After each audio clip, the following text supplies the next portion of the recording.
Would have been good. Oh, Jordan, if you're counting me in, it switched to Adam. I couldn't even see you. Go ahead. We're good. And we are live. Welcome to the NBA Deeper Dive. It is Tuesday, January 2nd. I am Josh Engleman. I'm joined by Adam Scherer. We're brought to you by Better. We have the same 6-game slate that we had ahead of us earlier today, but a big change. Terry Rozier playing today, which means the 50% owned Ish Smith value play has gone away. And now this slate is even harder than it was this morning. I'm excited for it. I hope you guys are as well. So hit the like button, subscribe to the channel, and hit the notification bell so you know when everything goes live. Make sure you follow us both on Twitter.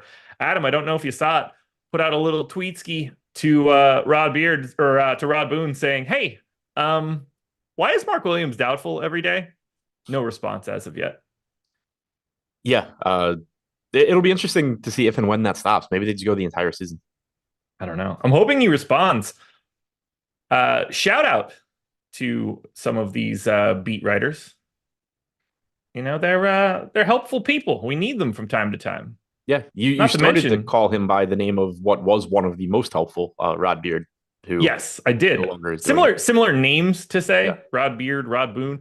Shout out to Rod Beard though for being on a Stochastic show once. Oh, was he? I didn't realize that. I don't think.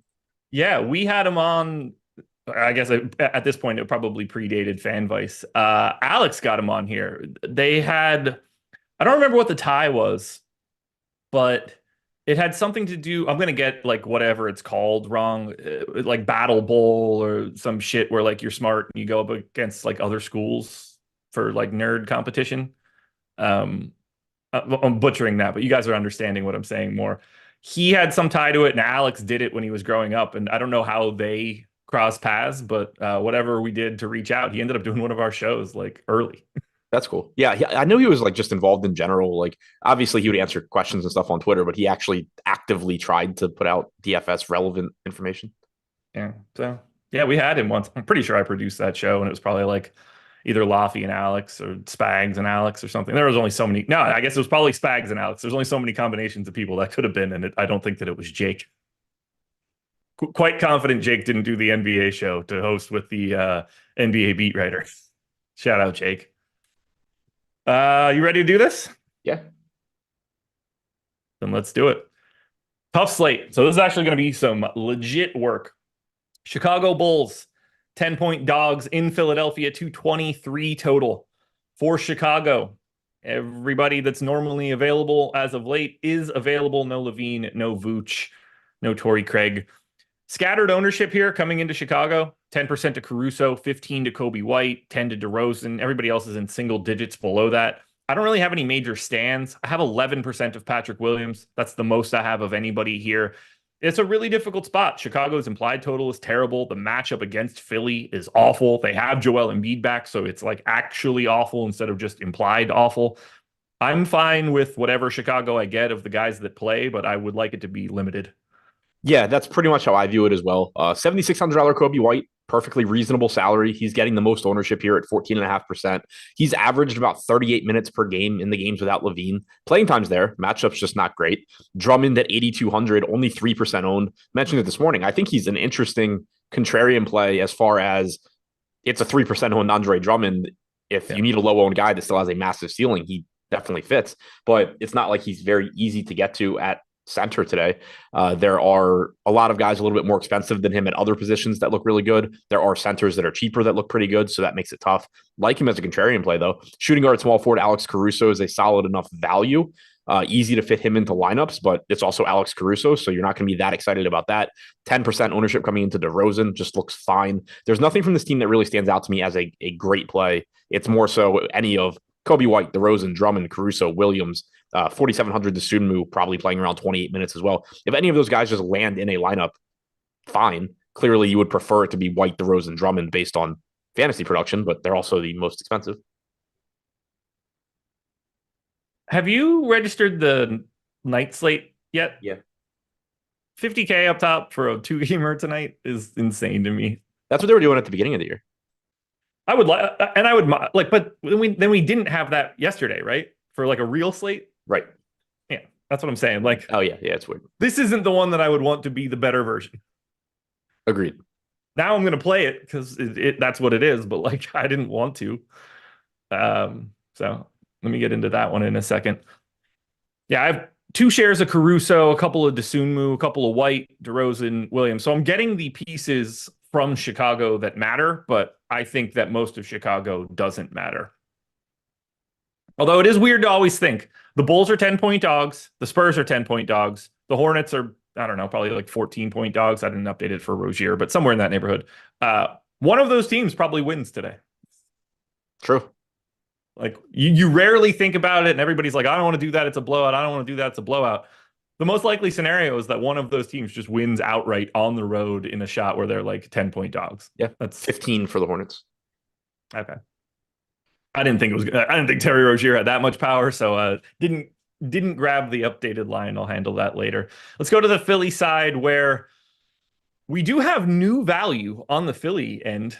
We do have 21% ownership coming into Joel Embiid. He is now more difficult to get to than he was when we did this show earlier, but he looks like the top play on the slate, clearly the highest projected option for today. But 12% ownership coming into $3,900 point guard Pat Bev. Is Pat Bev your Ish Smith replacement? So I think calling him the replacement is a little strong, but it does look like a reasonable value play here. He's 3,900. We saw him play 24 minutes last game, and that's not something that necessarily has to translate, but no DeAnthony Melton, also no Korkmaz, and no Robert Covington.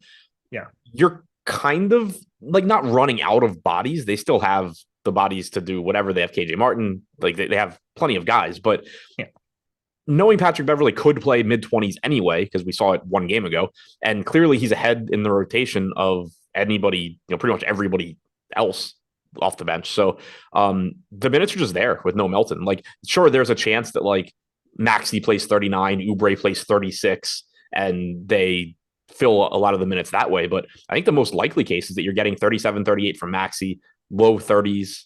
I went 31 on Oubre, and that just leaves like, I went 22 minutes on Beverley. I think he certainly could play more, but at 22 minutes, especially with the Charlotte value disappearing with Rozier coming back, Beverly's just going to look like a pretty useful play, I think. So I only got to 1%. I gave him 21 minutes. I do think like everything you just said there is completely reasonable. My only concern is I hope they don't give Springer a rotation or two now as another guard and not really juice Beverley. I gave Springer like 8 minutes, I think. Yeah, I gave him 7. That's my only concern of like, does Beverly get to 21 or 22? Like, do they just mute him a little bit more? But look, that is what we have to deal with now that we don't have the value. It's like, okay, it's backup guard-ish, not ish as in Smith, but backup guard-ish Pat Beverly is now like a viable value play. We talked about other shitty versions of like Kenrich Williams and Cason Wallace and things that were popping up earlier today. We now have to sift through that in a different way than we did earlier.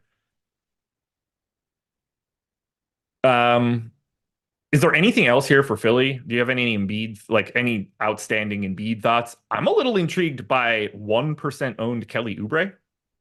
So am I, just because I think he could play significantly more minutes than anybody's expecting. Yeah. He dealt with a little bit of foul trouble last game. I went to 31 minutes. The industry averages between 30 and 31. We're at 30. Like, everybody's projecting him pretty much the same way. And I think that is the correct way to project him just based on what we've seen.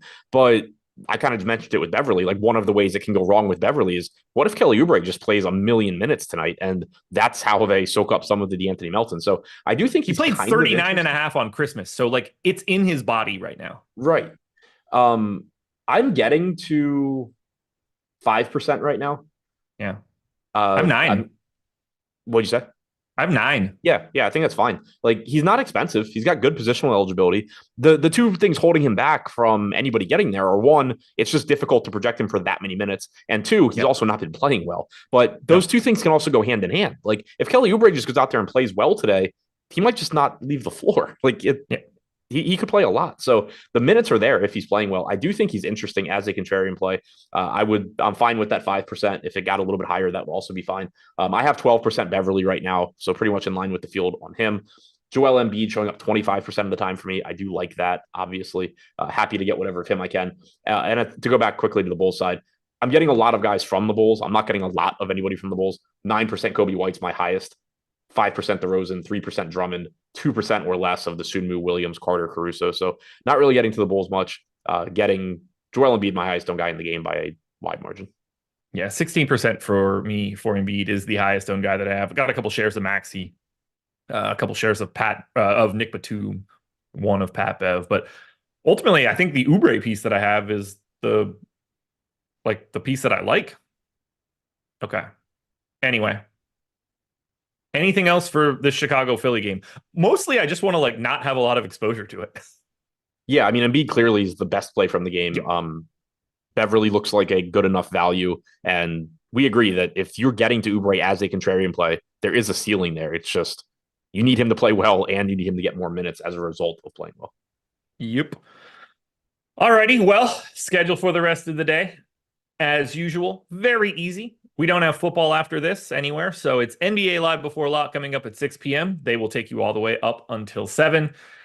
And then I just want you guys to use the avatar. I say it a lot, but it's just to help you, honestly. Does it help us? Sure, but it costs you nothing. Go to stokastic.com/avatar, grab the logo, use it on DraftKings, FanDuel, Owner's Box, Yahoo.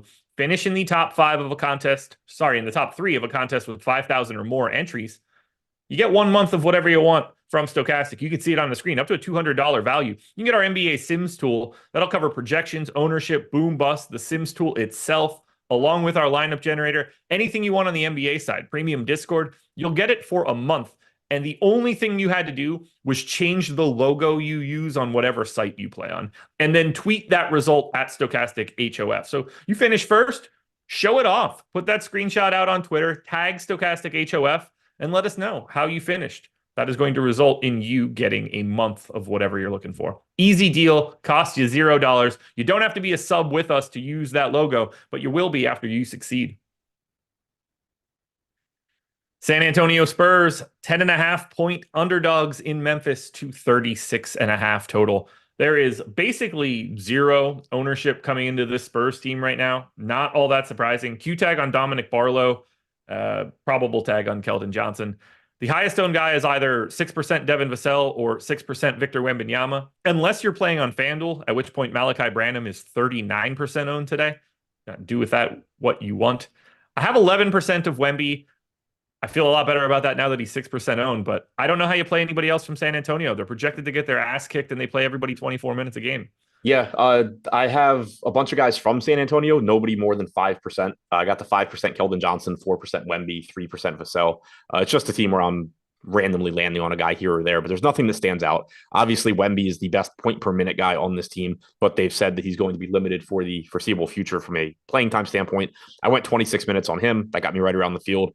Vassell likely to play the most minutes on the team, probably playing 31, 32 if this game's relatively competitive, but he's correctly priced at 7,200. Keldon Johnson coming off the bench is still averaging about 29 minutes per game. Like I said, I'm getting 5% of him at 4% owned. There's nothing that stands out to me on DraftKings from San Antonio. Like you said, Branham is a little bit cheaper on FanDuel and looks a little bit better there. How much Wemby did you say you had? 4. Okay. Yeah. One thing I'm happy to have 11. On, if he's really 6, I'm happy to have 11. But other than that, I didn't want that earlier. Yeah. One thing to keep an eye on that doesn't matter, but also could kind of matter. Barlow is questionable. Yeah. I right now have the backup center minutes split between Mamouklashvili and Barlow. If Barlow is out, I assume Mamu is just getting all of the backup center minutes or close to all of the backup center minutes. He's 4,100 on DraftKings center only, so it's not like he's going to end up being a great play if Barlow's out, but he's at least large field tournament. Let's hope for a blowout and he plays 22 minutes, puntable. Yeah. We have way shittier options than backup center Mamu. Right. So I almost sort of want that to happen. No, I don't. I really don't want that to happen at 7:01. But yeah, if Barlow's out, I do think it gets him a couple more minutes. I like that shout. We can go to the Memphis side then. This one's different. 18% ownership to a $3,800 Bismack Biyombo, who was interesting this morning and then became a better play because Terry Rozier is playing, which is irritating to think about. 20% ownership to Desmond Bane, 7 to Ja Morant, 23 to Jaren Jackson, and about 10 to Marcus Smart. I have 5 of these dudes at least 16% ownership. They are the 5 that I've mentioned. I'm over on everybody or neutral to everybody. I really like the Memphis side because San Antonio sucks. Yes, they do. I'm getting a lot of them now. Different names than I had this morning, but overall getting a lot. This morning, I didn't have much Bane. He's now my highest owned guy from Memphis. That doesn't surprise me, really. 8,200, shooting guard, small forward. He's really easy to get to. He's got a 19% chance of being optimal, 20% ownership. I have about 26% right now. I'm getting to 17% Smart, who's only getting 9% ownership, but we have him with a 14% chance of being optimal. I went, I think, 31 minutes there. We've seen the playing time trend up a little bit, a good matchup, all of that. Cheap enough at 5,800 that not getting much ownership. I do like getting there. I only have 12% Jaren Jackson now, so I'm like half the field on him. I had a lot of him this morning. That has come down a bit. I went 32 minutes, so I don't think I went too low on his projection or anything. He has been getting backup center minutes, or at least last game got backup center minutes, which should be good for his fantasy production if that continues. But he looks good. I'm just a little bit under the field for one reason or another. But if you're getting to Jackson, nothing wrong with that. I have 11% Aldama right now. 4,200 power forward center. I gave him, I think, like 18 minutes. It's just a matter of losing Ish Smith basically made me need to get to some other not very good value. So like it's really ugly to think about or to look at, but he's 4% owned. And is he really different than Patrick Beverly? No, not at all. So I think like I have 5% Kennard, same sort of scenario here. Yeah, same thing. I was gonna say I have 9% Kennard. I have 7% Biyombo. I still have 10% Morant. So I lost a bit off of what I had this morning. You have 7% Biyombo. Yeah. That's quite a bit below the field on a value option. I'm a little surprised there. Yeah. I went 21 minutes. I went 22. I hate every bit of it. I have 32%, so I'm not fond of what's happening here. I probably need to take a look at his rates and maybe bring him down a little bit before we get started because I forgot about some of the things that we were talking about earlier and didn't just my first thought wasn't I got to dig into Biyombo's rates on my rebuild. Sometimes those things slip through the cracks. But ultimately, the Memphis side looks great because San Antonio is a bad defense and a really fast team. Yeah, exactly. And as far as Biyombo goes, like I understand why the ownership's there. I think it's fine. If I go to 22 minutes, I probably end up getting like closer to the field. But at the same time, I don't, in terms of range of outcomes, there's really not much of a difference in this game, just from this team between Biyombo, Aldama, Kennard. They're all similarly priced. I think they all give you a similar range of outcomes. Aldama and Kennard are at less valuable positions than Biyombo. So I don't really mind that I am getting, a little bit more Aldama at power forward than Biyombo at center. Yeah, and the way that I look at it, like Kennard doesn't make me feel better about this, but like Aldama to a degree can, and I do think Biyombo can. None of the guys are going to get unseated from a closing lineup. Like Bane's not going anywhere, Morant's not going anywhere, Jaren Jackson's not going anywhere. Marcus Smart's not going anywhere. So like there's only one spot. Is that Biyombo? Is that Aldama? Is that then Kennard and you bump up a spot? Like that's the place that it gets tricky. They only have one randomized option. Yeah. And also just, I guess, sort of put in the context what I'm saying about Aldama and Kennard and Biyombo. Vince Williams, I guess, too. Sorry. Yeah, definitely. He could close too. He's just more expensive, a little bit more expensive. But right now the field's projected to play like 29% Biyombo, Kennard, Aldama in the aggregate.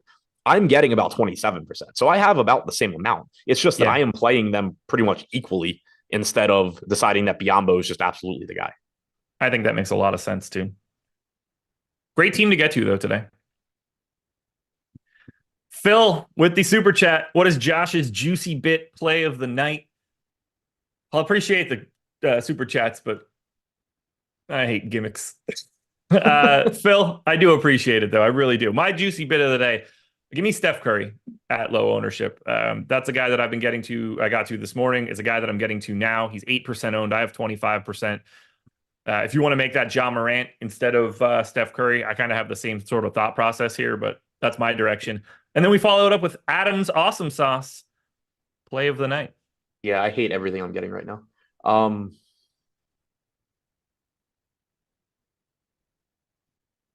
Let's go with Wiggins? Aaron or Andrew? Andrew. Hey, on today's slate. Yeah, true. Like at the top of the guys I'm getting to right now, it's mostly just popular guys or guys that like suck. Wiggins is certainly the latter, but at least You don't have a stand on anybody that isn't shitty. no. Fun day. Yeah, I Fun mean, day. outside of the like obvious the guys that people are playing, like I'm choosing between Isaiah Joe, Andrew Wiggins, Cason Wallace. Like, I don't want my name associated with any of these people. Nick Batum will remain on a minutes limit. I don't know what to do with that. Yeah, I don't. I only projected him for 24 minutes anyway. So. Yeah, I had 25. I'm gonna take it back to. I think I'm gonna go 24 on him now and 32 on Uber. There you go. It just makes me think like, oh, should we talk about Marcus Morris? Right. We shouldn't. We should talk about the Brooklyn Nets being 5.5-point underdogs in New Orleans with a 228 total. A little bit of ownership coming in here. This was a team that I felt like we didn't really care too much about earlier, but now that the slate is a little different, it kind of opens them up. I have 7 of these guys in at least one lineup, but the most owned guy to the public is 14% Mikal Bridges, 25 to Nick Claxton on FanDuel. I have 17 of Bridges. That's the most I have of anybody. Everybody else is in single digits. It's kind of just like a last guy in team. Yeah, that's how I see it as well. Bridges is still my highest owned guy here. I have a little bit less than I did this morning at 16%, but still my highest owned guy. I am getting to this team a good amount, though. Dennis Smith Jr. has moved up a bit for me. I have 11% of him now. He's 6% owned. This is just another one. He's $4,200. He's not really different than Patrick Beverley, and he's getting half the ownership. So I'll take some of him, playing him 11%. Getting to 10% Claxton now. His playing time has been up a bit recently. We haven't projected for 29 or 30 minutes. The industry in general does, but overall this year he's only averaged 28 minutes per game in his starts. So we have seen the playing time trend up when he's not in foul trouble or blowouts recently. Had like a 36-minute game in one of his last few. So there is plenty of minutes upside for him. And obviously he's a good point per minute guy. Fields at 13%. We have him 10.5 to be optimal. I have 10%. I have 9% Finney Smith, 8% Cam Johnson, 7% Dinwiddie, 7% Sharp. Just getting to basically 7 to 10% of like every functional guy on this team, except for getting a bit more of Mikal Bridges. Yeah, I think we are doing basically the exact same thing here. Sixers will start Maxey, Oubre, Harris, Batum, and Embiid. So exactly what we would have been expecting there. Yeah.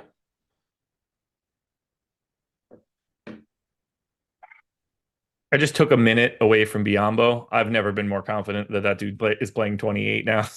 Yeah, I'm still debating going to 22. Just like I don't know what to do with it because he's averaged.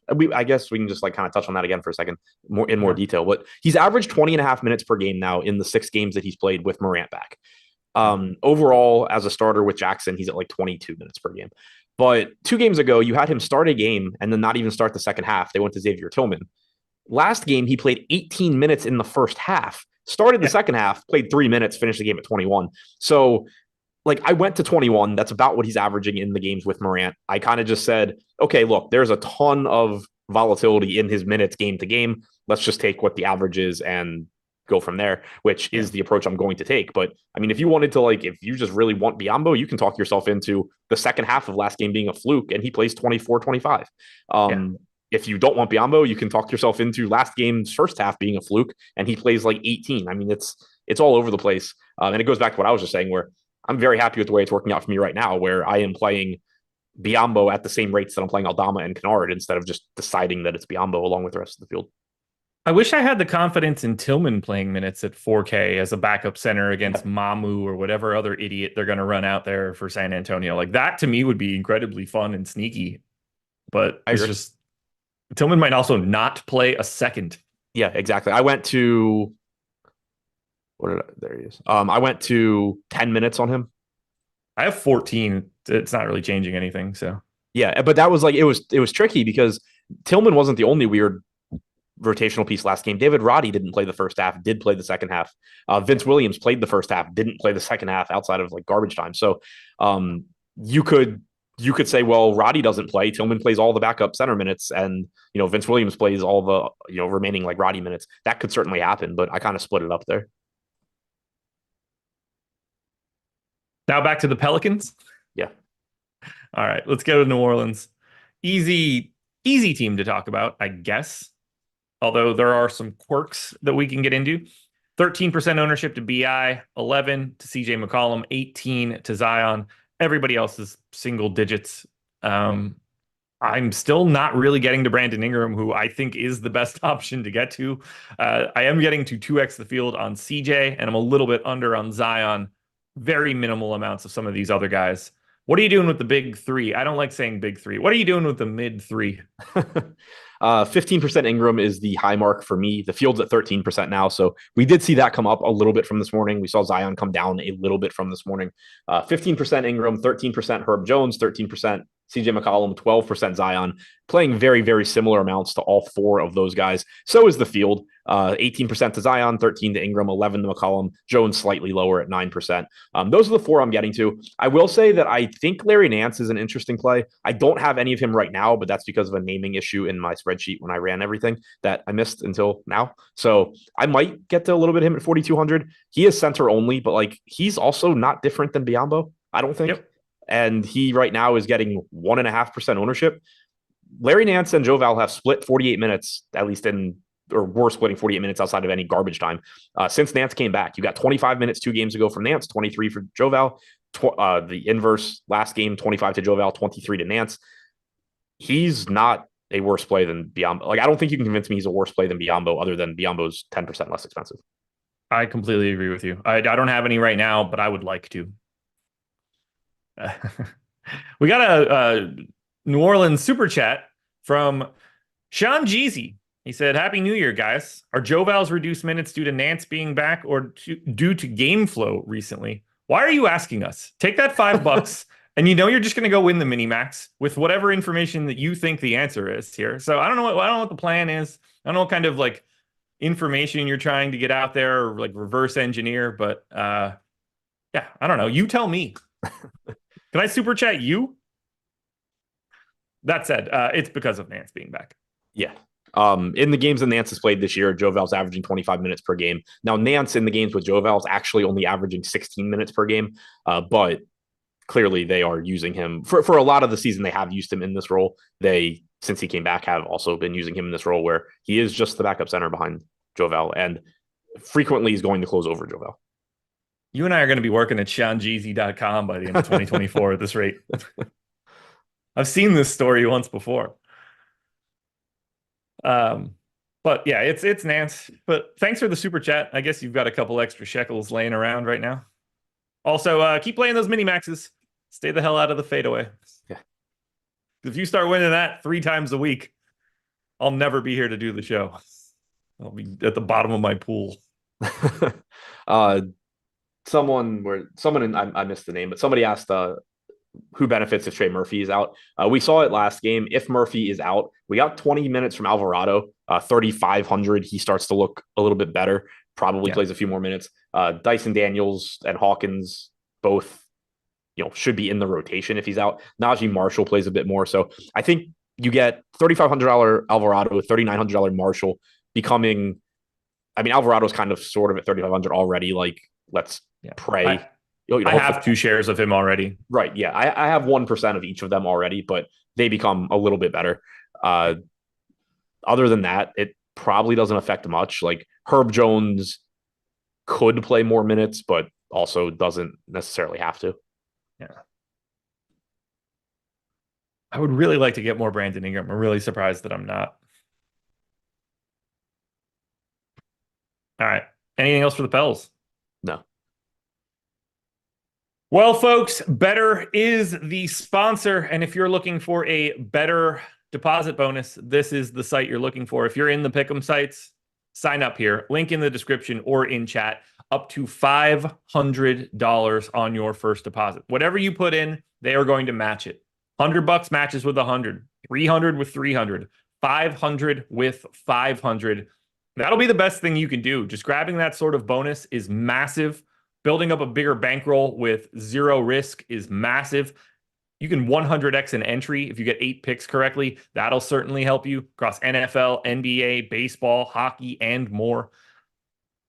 Odds Shopper will certainly give you more plays if you need them. Fantastic tool. Click the link in the description if you're looking for that. We take a market-based approach to beating the books and beating the pick'em sites, but the biggest thing that you can do for better is to simply sign up and take advantage of as much of that deposit bonus as you can. Don't leave that money on the table, because if you do, they're going to change this deposit bonus at some point in time, and you're going to wish that you took advantage of it. Got to be 21 or over. And if you or someone you know has a gambling problem, please call or text 1-800-GAMBLER.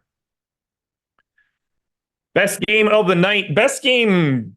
One of the best games you could actually put together in the NBA right now in the regular season. The Boston Celtics are 4-point favorites. And if you want to know how good Boston is, they are 4-point favorites in Oklahoma City. 239 total. Oklahoma City has the third best net rating on the year. So that just should let you know what this Boston starting five really is. There is basically no ownership coming into Boston. Highest is 6% to Tatum or 6% to Porzingis. I have 9% of Tatum. That is the highest I have. I have very little of this one. I wish I had more of the starters, but I mostly just want to watch this. Yeah, I was getting a lot of it this morning. I don't think I'm getting quite as much now. I lost the screen I was on, so I'll have that in a second. But yeah, now my highest owned guy from Boston's Tatum at 11%. I have 6% Porzingis. Fields at 6% on Tatum, so I am still a little bit over the field, just lower than I was this morning. Fields at 6% on Porzingis, 8K power forward center. I had a lot of him this morning. That's down to 6% now, which, like, I understand it. It was one of those plays this morning where I wasn't confident I was just going to be jamming Porzingis, but I did like him as a contrarian play. Still do. We have him going a bit under-owned, but I'm getting 6% right now. I have 6% Holiday as well. So those are the three starters I'm getting the most of. I have 1% of Derek White and 1% of Jaylen Brown. Any of these starters are fine. It's not a good matchup. OKC, very good defensively. I think the biggest case, and this goes to the OKC side as well, the strongest case you can make for players in this game, because it's tough to prioritize the main pieces, and the value pieces I certainly wouldn't call priorities. It's more so just random garbage that's showing up in my lineups. The matchups suck, but there's a real chance that this game just goes right down to the end, and that, Shai Gilgeous-Alexander averages 35 minutes per game, plays 37. Tatum averages 37 minutes per game, plays 39. Porzingis plays 35 or 36 instead of 32. Like, that's what you're hoping for if you play these guys. You can't project it to go that way, but if it does, it offsets the good defenses. Yep, it certainly does. Yeah, I have 37 for Tatum, since he seems to kind of play that all the time anyway, but I would like that to just be 39 and have everybody else I was really tempted. Game. I was really tempted to project it kind of as a playoff game. Yeah. But yeah, I went 37 Tatum, 35 Holiday, 34 White, 34 Brown, 32 Porzingis. I think you could make the case, again, to just add a minute to like all of those. Yeah, I agree. The OKC side is just an absolute mess in ownership. We have 1, 2, 3, 4, 5, 6, 7, 8 guys projected for 5% or more. The highest owned guy is 20% Josh Giddey, 12% to Kenrich Williams, 19 to Dort, 13 to Shea, 9 to Cason Wallace. Why do I have 17% of Cason Wallace? 7% to Chet, 7% to Isaiah Joe. This appears to be where I'm going for value. I don't want to. Yeah, me too, and I'm not happy about it. I don't have these guys projected well either. It's just like I'm getting to 25% Isaiah Joe right now. My projection on him is 14 DraftKings points in 18 minutes, and he's showing up like that. I have 17% Isaiah Joe, 13.2 fantasy points in 16 minutes. Yeah. Wallace also projecting right around 14 DraftKings points for me, showing up 19% of the time. Like, same. I do not want these guys. No. I get why they're showing up. Nope. But like at low ownership and these very cheap price tags. But like, I think there's a case for just like saying I'm not playing them. I'm going to just get more balanced lineups. But the problem is, like, if I take those guys out, I'm going to start losing the Ja Morant that I have. I'm going to start losing Embiid. I'm going to start losing the SGA that I have. I'm going to start losing some bonus. And realistically, while all of these cheap guys that we've mentioned we're getting to suck, we have mentioned a lot. There's a lot of guys in this like $3,500 to $4,200 range where I can't tell you any of them are actually going to do well, but there are so many that a couple of them are. And so it's very likely that if Embiid just does what Embiid does, or Ja or SGA, whoever the top end guy is that goes for 65, 70 DraftKings points, chances are you need them. You just have to have landed on the right random value piece because there are so many. It's very unlikely that like all 12 of these guys that we've mentioned just score 12 fantasy points and are useless. I have 7 guys on this team in 13% or more of my lineups. I only have 3. Joe, Wallace, Giddy, but I have 11% Dort also. 17 Wallace, 13 Holmgren. Yay. Take that one. Happy with it. 17 Joe. No. 1 of Jalen Williams. 1 of Jalen Williams. Fun. I have 19 of Giddy. Totally fine with that. 17 of Kenrich Williams. I don't enjoy it anyway. 35 of Lou Dort. $4,600 small forward playing 30 minutes a night. Like, I get it. I know why it's happening. 13 of Shea. So, yeah, I have as much Shea as I do Chet, which is fun. But both of those guys behind Case and Wallace and Isaiah Joe. Feel like I'm approaching this one in reverse. Yeah, I have 7 guys 5% or higher. 4 10% or higher. Like I said, Joe, Wallace, Giddy, Dort being those 4. 8% SGA, 6% Kenrich Williams, 5% Holmgren, 1% Jalen Williams, the good one, and 2% of, I don't know how to pronounce his name, and I'm not going to actually play him because I haven't projected for 9 DraftKings points. I don't know how he even got in there. It's pronounced Aaron Wiggins. Not that one.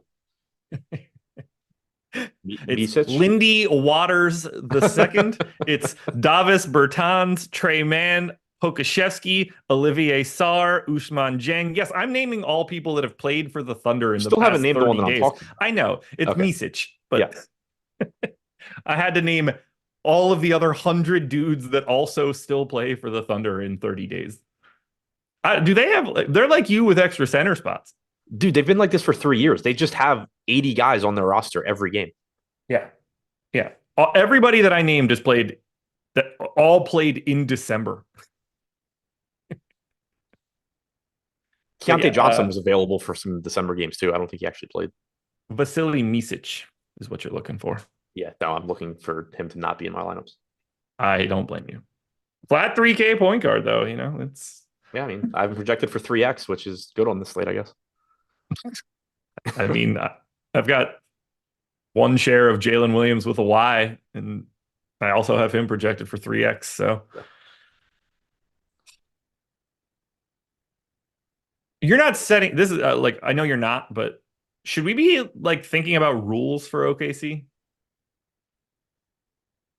I'm not getting enough overlap, I don't think. Like, yeah. I think I'm just getting like, oh, this lineup has Isaiah Joe. Or like I'm getting some like Wallace plus Joe, but I don't mind that. I don't really know what the rules would be because their rotations are so interchangeable. The large, like I obviously mentioned a lot of guys that I have like 15% of, plus that big chunk of Dort. The large majority of my lineups are at best a 2-man OKC stack. So it really just is every sort of 2-man combination I could come up with of everybody that's playing functional minutes for Oklahoma City. Yeah, that's interesting to look at. Out of 150 lineups, if the slate started right now, I would have 3 lineups that have 3 OKC guys. No lineups with 4. No lineups with 5. 32 that have 2. I have 48 that have 2 and 14 that have 3. Yeah, the only team that I have more 2-man stacks of is Golden State. Yeah, I have the same number of 2-man Memphis stacks.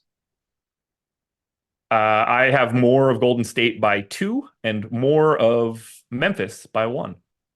Yeah, I have 35 more Golden State. Oh, that's a lot more Golden State. I wasn't happy with the amount of Golden State I had before that, but I have 39 3-man Golden State teams. I have 5 4-man Golden State teams. 43 3-mans and 17 4-mans. Yeah, which I might remove, but we'll see. I mean, it's Paul and Jackson Davis are the 2 best plays on the slate, so you're just going to get a lot of Golden State stacks unless you're just not playing the rest of Golden State. That's a good point.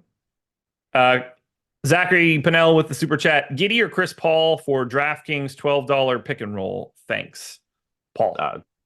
Chris Paul. I mean, context dependent, but Chris Paul is a significantly better player than Josh Giddey. Yeah. And it's not even like, I mean, Giddey's getting a lot less ownership than Paul, but it's not like Giddey is low owned or anything. No. Giddey's a solid play, but I don't really, for the most part, I don't know why you would go Giddey over Paul in like one lineup, because if you're looking for a contrarian play, like go further. probably. And if you're by the way, they're the exact same salary. Right, yeah. And if you're just looking for the better projected guy, it's Paul. Yeah. I don't have anything else for Oklahoma City other than the fact that I have shares of literally everybody. Yeah, I don't have anything else other than I really hope I don't have what I just told you I had. Yeah. I hope I keep the Chet, the Giddy, the Dort, and the SGA and somehow figure out a way to not have Cason Wallace, Isaiah Joe, and Kenrich Williams in 51% aggregate. Yeah, if I could just simply turn Isaiah Joe and Cason Wallace into SGA and Chet, I would really like my OKC exposures. Yes. I wonder if that could be part of the new Onyx rewards, Right. extra salary. Yeah. Instead of, can I give up my consideration for a VIP host and get an extra 5K? Yeah. Or can I get one less 4X crown boost? Right. Cowboy Smith X. It sent us, I don't know, $6.99 Canadian. That's what, like 6 or 7 cents American? No clue. If you had to lock one pay up option, how would you build a big single entry around that player's success? I would lock the pay up option and I would have the best possible lineup around it with 7 essentially random names, which I know is not helpful. I'd want a really, really highly projected lineup that I didn't think had only chalk plays in it. Yeah, so I'm kind of not following the question. Like, if I had to lock one pay up option, I thought the question was gonna be who would it be? Yeah, like how would you build a big single entry around it? I would just build lineups like I normally do. I project it as high as you can and hope that 1 or 2 of those guys are low owned. Yeah, so I guess figure out what high owned guy you want. Like, let's say Embiid. Build the way I would do this if like you're not using tools and stuff is put Embiid in first, then start putting in the best value, get the lineup, basically the just highest projected lineup around Embiid, decide which 2 of those very popular pieces you think are the weakest or have the most alternatives around them, swap them to 2 of those alternatives and play that. There you go. Final thing to talk about for this show. I gave you guys a little bit of breadcrumbs for it earlier, but we'll do it now. Odds Shopper. Sign up. Link in the description. If you are on the sports betting side, you're in luck. If you're on the pick'em side, you're in luck. We are taking a market-based approach to beating the books. We're giving you expected value and expected win rates. You could hop in our Discord, chat it up with Eitan, Ben, Eric, Laffy. I'm sure I'm missing people, but they'll be there too. We got a lot going on that sports betting side. The Odds Shopper price is now much lower than it ever was before, but you can shop around, get the best line, immediately click a button, go straight to that book if you need to. It's a valuable resource. What word am I trying to say? Resource for you guys. Adam has tweeted his Odds Shopper results over the past month. Fantastic. Greg posts it regularly. Fantastic. It's just a tool that is absolutely working and will help you out. It's going to give you better plays. As long as you're paying attention to it, you are going to be in good shape. So sign up for Odds Shopper.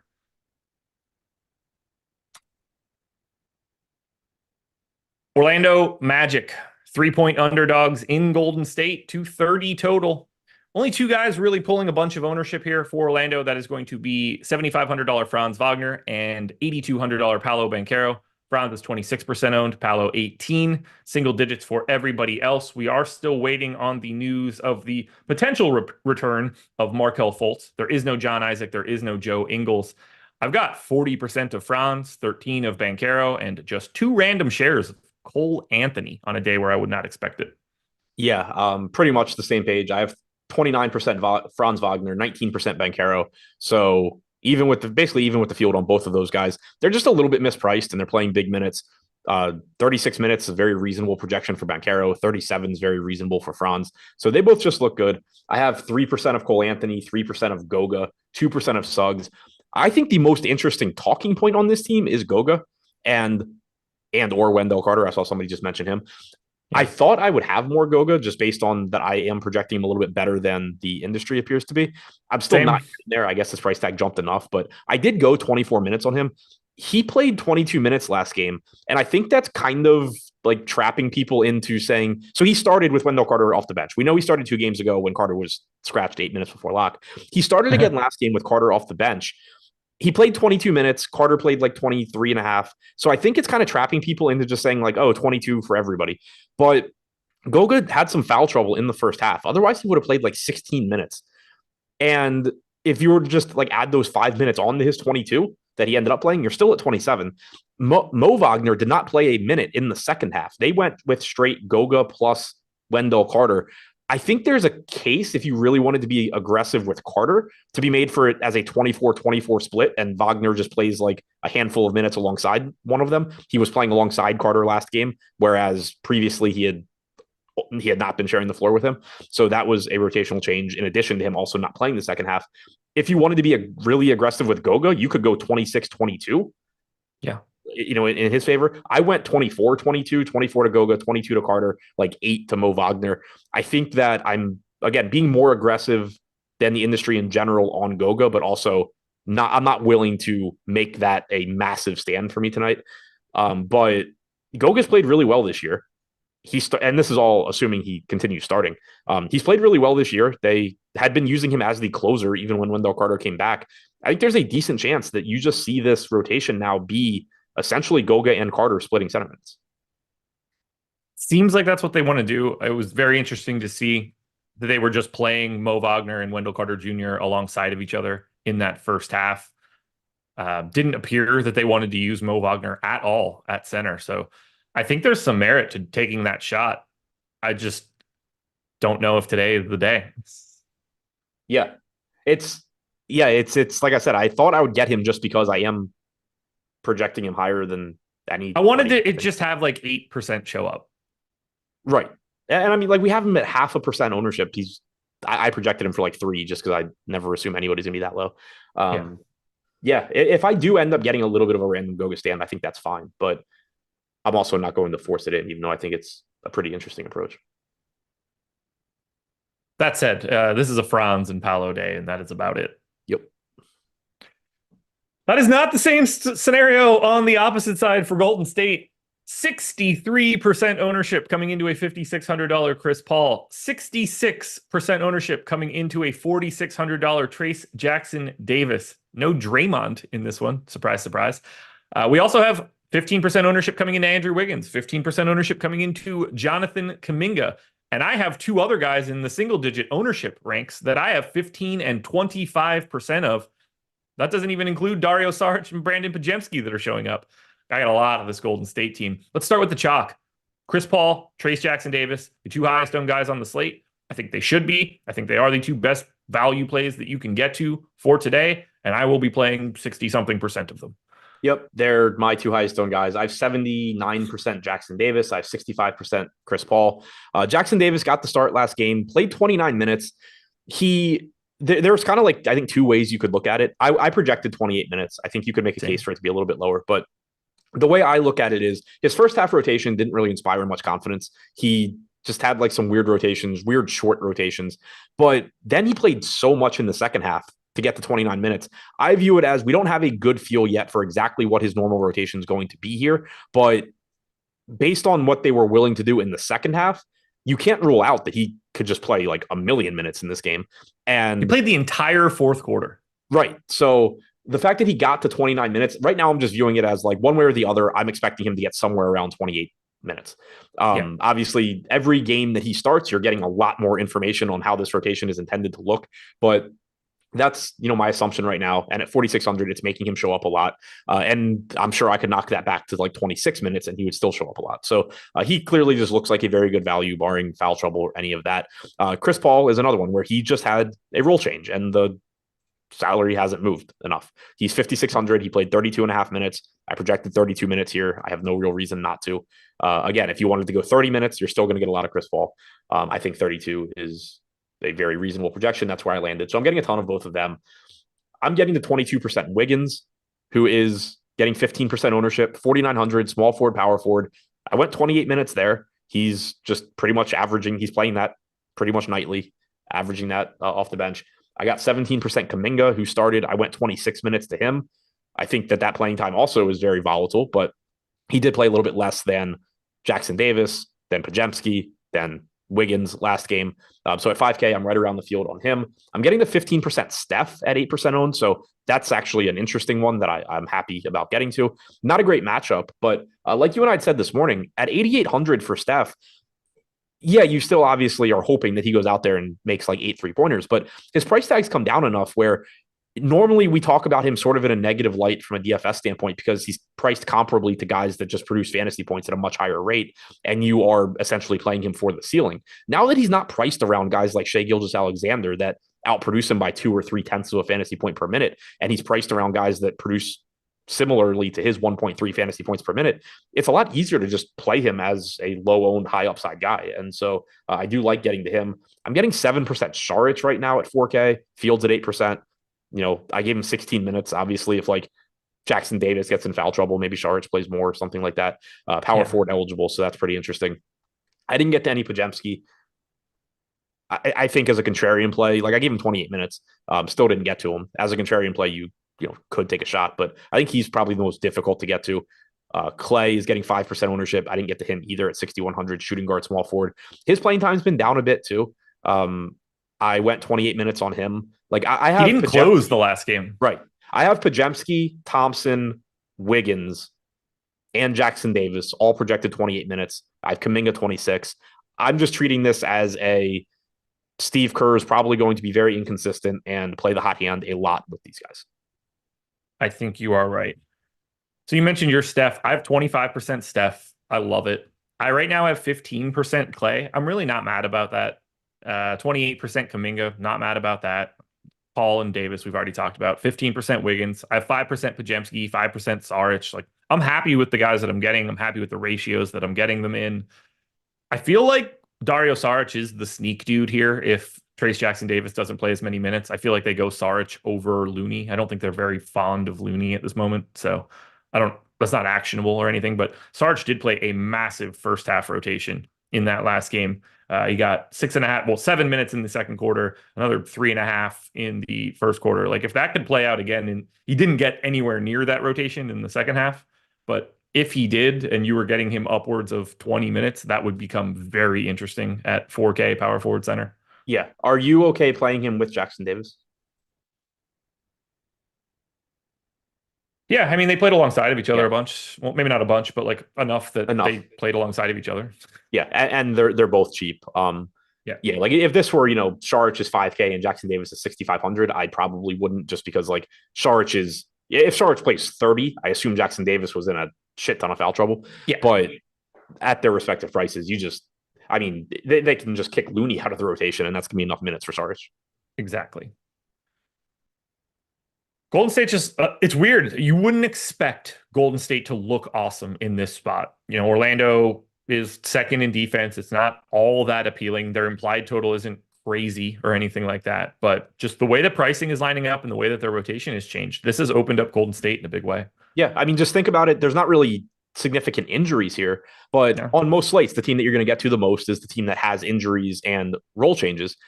They have the most role changes on the slate. It's just not caused by injury. You ready to close this one out? Yep. The Charlotte Hornets are, 15-ish underdogs in Sacramento, 230 total. This one looks a little different. If you watched this show earlier today, we talked a lot about Ish Smith and some of the other real dog shit dudes that play for the Hornets. Well, Terry Rozier is probable today. He's 8,900. I don't have him. 6% of Nick Richards, 5% of Miles Bridges. Those guys are both like 5% owned. There's a lot more ownership coming in on the FanDuel side, where pricing is just a little bit more advantageous for you. But on DK, this entire team looks not great. Yeah, I'm only getting to 3 guys now, and none of it's a lot. I have 11% Terry Rozier at 8,900, 3% owned. Not a huge stand in terms of, across all of my lineups, but a nice stand versus the field. High upside guy. I gave him 36 minutes. It's a guy you would want, at least. Yeah. Like it's very. I don't need to like explain to people how I think Terry Rozier has a good game. It's pretty self-explanatory. Miles Bridges showing up 8% for me. Fields at 6, so a little bit over there. 3% Richards. Fields at 4, 6K. Gave him 30 minutes. Those are the only 3 guys I'm getting to now from Charlotte. I was actually glad Rozier is playing. I kind of just finished messaging you like, I'm tempted to be really aggressive with Charlotte minutes based on what they played, what they did yesterday, what their rotations were. Rozier being in made that not necessary. Yeah. The moo point at that point. It's a cow's opinion. Doesn't matter. Yes. And then we close it out with the Sacramento Kings, who are also a bit of a new look team these days with Chris Duarte starting. 23% ownership coming into a 4K shooting guard small forward Duarte, 10% to Fox, 17 to Sabonis, 10 to Monk, scattered ownership everywhere else. I think the Duarte piece is very easy to get to now that he's starting. That price, that positionality. We've talked about so many awful dudes that we're playing as value. So getting one that's starting with that flexibility, with Duarte, that part's just easy to talk about. Not that he's any good. Right. I'll say I'm a little surprised I'm not getting more of him. I was this morning. Now I'm actually a little bit below the field. I have 17%. We have him projected for 22% ownership, 23% ownership. We have him 15% to be optimal. So on the one hand, I'm a little surprised I'm not getting more. But on the other hand, it's kind of like the Bismack Biyombo thing, where if I take a step back and like, yes, a lot of the cheap names I'm getting to suck and I don't want them. But the same can be said for Chris Duarte, except the field is just all over him too. So, if I'm just turning some Chris Duarte into name another 4K guy and kind of treating him like I did Pat Beverly, I don't really have an issue with that, even though Duarte is the one that you would feel best about. I gave him 25 minutes. I'm getting 17%. There's nothing I can really do there to make, that I think I should do to get more. I went 25 minutes to Duarte, 25 to Barnes, 25 to Monk. The Kings in general sort of just shifted up their rotation the last game or two. And they've been a messy team all year anyway, in terms of we don't know who's going to close outside of Sabonis and Fox. They are even messier now. You could get Duarte closing. Herter seems to really not have a role at the moment, but if he's playing well, he could close. Lyles was essentially not all of the non-Harrison Barnes minutes, but he's like just not sharing the floor with Barnes anymore. Barnes's minutes have been slashed the last couple of games.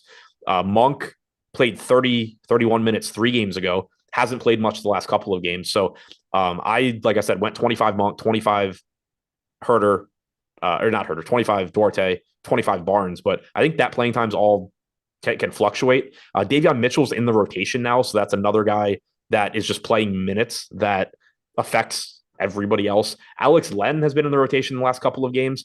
I gave him all of the non-Sabonis minutes at 3,400 and no ownership. That got me to like 2% of him. But I'm getting to the Kings quite a bit, just not a ton of any given player. Sabonis is my highest owned guy at 21%. Duarte at 17. I do have 15% Trey Lyles, who's only projected for 6% ownership.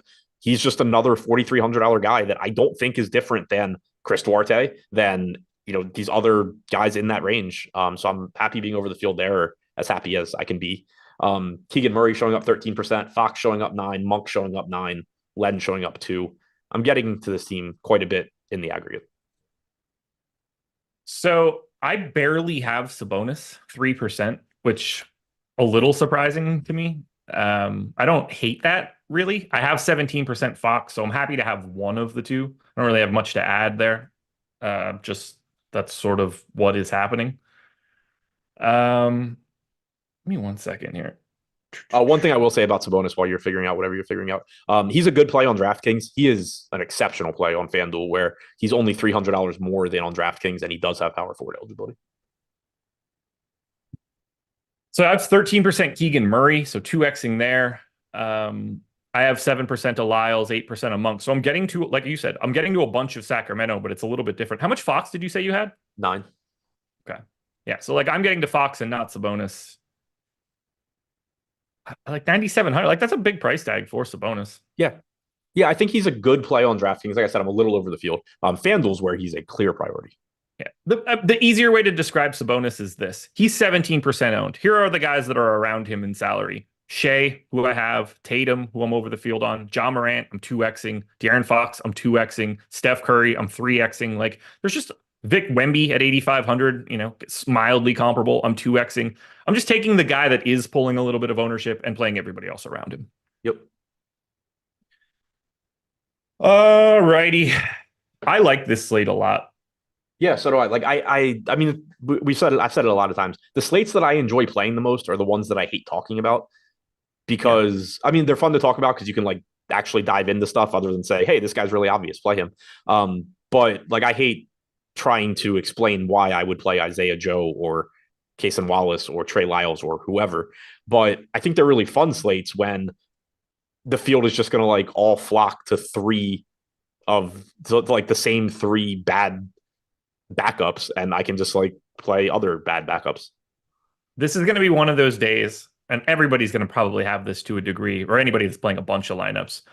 You're going to have some lineup that finishes like 87th with some shithead scoring 7, and you could have had just hot swap him for the dude that did well. Oh, yeah. And all of a sudden, like, it's just like that kind of thing for value plays today is going to be like a revolving door, and you just have to hope that lineup had the right one. Yeah. Back when and this, I guess, is sort of in the same vein as that super chat I answered earlier. Back when I like first started playing and I would hand build lineups, I would build them the same way I was saying, where I would like make what I thought was basically the best lineup possible, and then try and figure out who was going to be most popular, like who was most popular, who had the most options around them. And I would just like swap out 1 or 2 guys and do that as many times as I wanted to around the same core until I had the lineups I wanted. Like, this is a slate where I would just be playing like the same 5 or 6 really good players, and then just taking out 2 or 3 at a time of like this value guy, that value guy, and just rotating them in, because there's a lot of guys that look the same in that 4K range. Gonna be a fun night, guys. Hit the like button. Stay here. Go nowhere. NBA Live Before Lock coming up next. Good luck, everybody.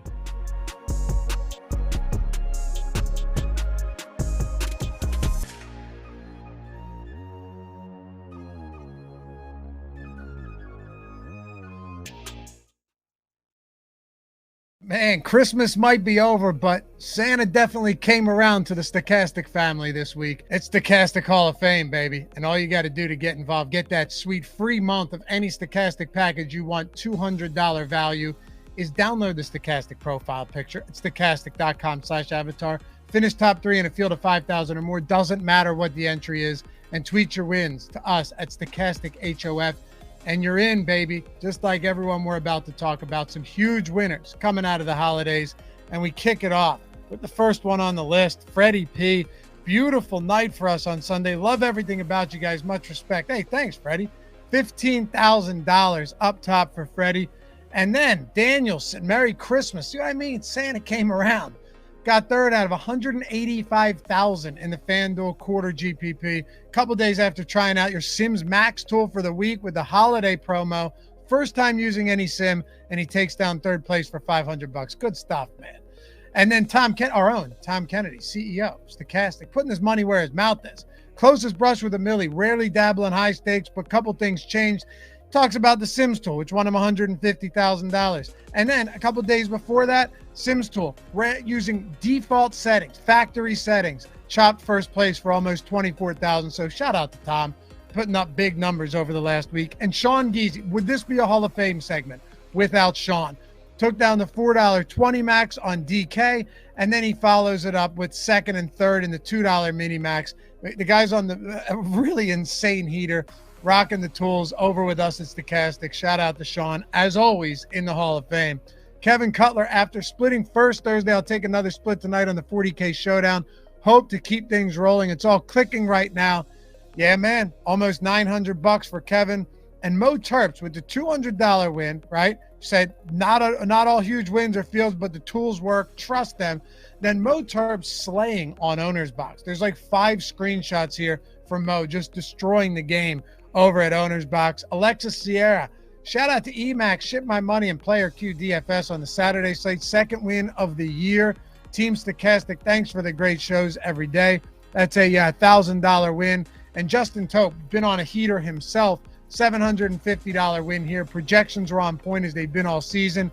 Yeah, Justin had another one too in there. Just been on an absolute 10-day heater. And Matisse, I should have took down the 100K Sunday NFL rush. 2 incompletions from Dortz, just needed 1 catch. Anyway, hope this inducts me into the Hall of Fame. Yes, it does, sir. $5,000, third place. Congrats, brother. And then X Knight 360 finally took down an NBA Showdown this season using the NBA Sims tool. It works. What an absolutely amazing game between the Warriors and Celtics. Thanks to the team for your insights, tools, and support. How about Elon Musk's barber?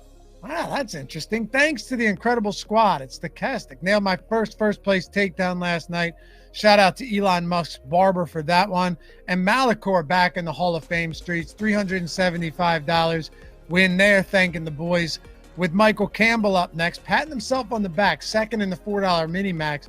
20 max. Good call by me to global swap from Horford to Kuminga because they didn't want first or an extra 5K to lose in the next few months. Oh, I get it. That's not a pat on the back. That is self-deprecating humor there. Sorry, Michael, but congratulations. Aaron Brown, $3,000 in the 4-point play. Eric Traub crushed. Thanks for the live shows and advice. This is yesterday on Thursday Night Football. I know it doesn't count for the free months, has too many ties, and my profile picture is an EMAC 2024. Important to put that at the top for the 2024 push. But yeah, chopping the showdown for almost $12,000 and winning almost everything else. Huge night for Eric. Derek Porter, my biggest win in 10 years in the NBA 7K tiers and won. Well, that's good stuff. Mark with a $100 win in the end one. And then Craig with a $500 win back in the Hall of Fame streets in the NFL triple option. Tom Cross took third in the single entry 30K pylon for $1,000. Not only that, but Yvonne Ortega took $100 home in another NBA contest. They just keep coming. Alex took down the 50-cent piggy bank on FanDuel thanks to the tools and live before lock for $350. And then Bill with a $75 win, 5K plus people, free month of Sims to ring in the new year. Damn right, man. And Dingleberry Rock tagging Barack Obama in this tweet as well, as Jordan pointed out to me. $500 win in the Celebration Series free contest. That's amazing, getting second place in that with 35,000 people. So, hey, if you're still here, because I'm out of breath, download the Stochastic profile picture, stochastic.com/avatar. Tweet your wins at Stochastic HOF when you finish top 3 in a field of 5,000 or more and get a free month. Any Stochastic package of your choice up to $200. We'll see you back here next week.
What is happening, everybody? It is Tuesday, January 2nd, which means it is the second NBA Live Before Lock of 2024. And hopefully it goes better than the first slate of 2024 for me, because I can tell you, Eric, I didn't do all that great yesterday. I kind of got my ass kicked a little bit, but it's okay. Today, it's going to go even better because it can't go worse for me than it did yesterday. And the best way to improve your guys' odds of doing well on tonight's slate is just for the karma. Like the video, subscribe to the YouTube channel if you've not done it already. If you have any questions for us, we're reading off your super chats, as well as any questions from our customers in the Discord channel. So one of the perks of being a Stochastic sub is, and also if you want to sign up, links for that below in the description box. Any package you want at the site, all below in the description box. You want the lineup generator, that's less than $15. If you want to sign up for one of our Sims packages, that's below as well. You get access to our Discord channel with any pack you sign up for at Stochastic. You get to ask us questions over the course of the show. And then, of course, I'm in Discord all the time answering you guys' questions now. And as soon as the show ends, the first thing I do is I hop into Discord and we start reacting to any news that might happen and answer any questions you guys have from that standpoint as well. So,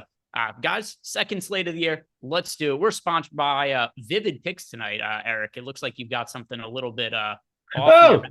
What? What is going Producer. What? We have better at the top. That's what it is at the top. Top of the screen. Oh my God. It appears that I am in the wrong here. I was looking at the wrong date here. I'm the one who makes the schedule and I fucked up. Look at this. We're sponsored.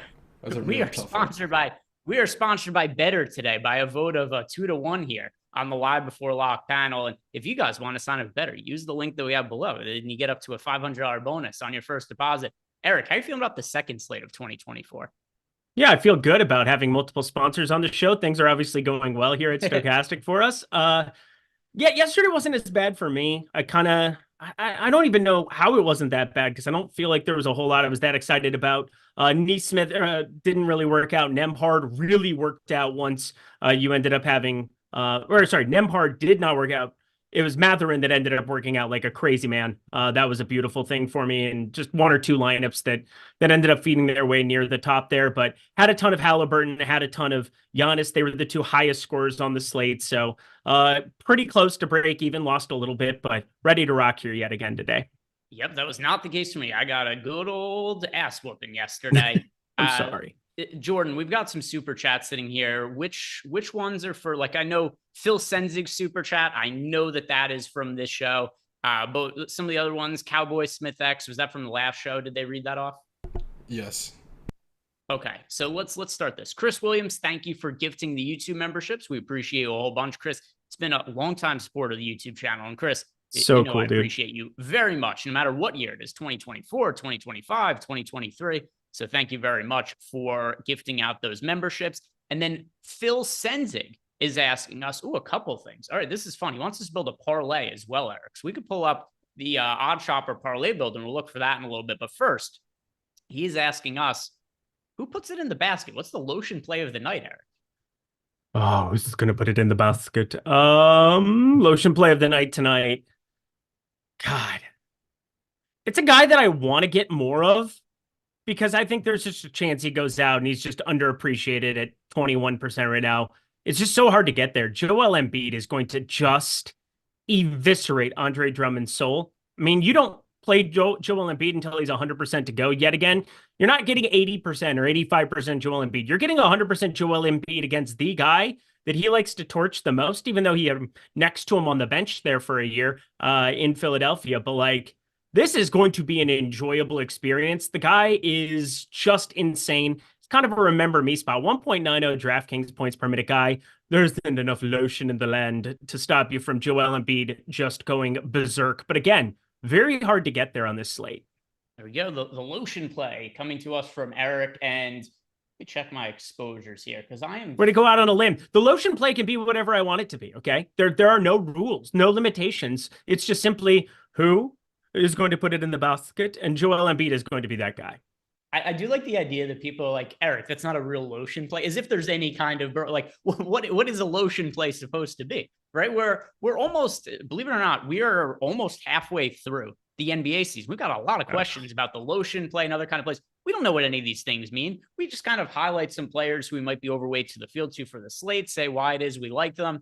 But I mean, what's a lotion play supposed to be? I'll ask people in the YouTube chat, when you are asking us for a lotion play, what is it that you're looking for out of it? The only guy the lotion play will never be is Josh Giddey. That's the only guy that will never be the lotion play. Ever, ever, ever. Just never. Ever.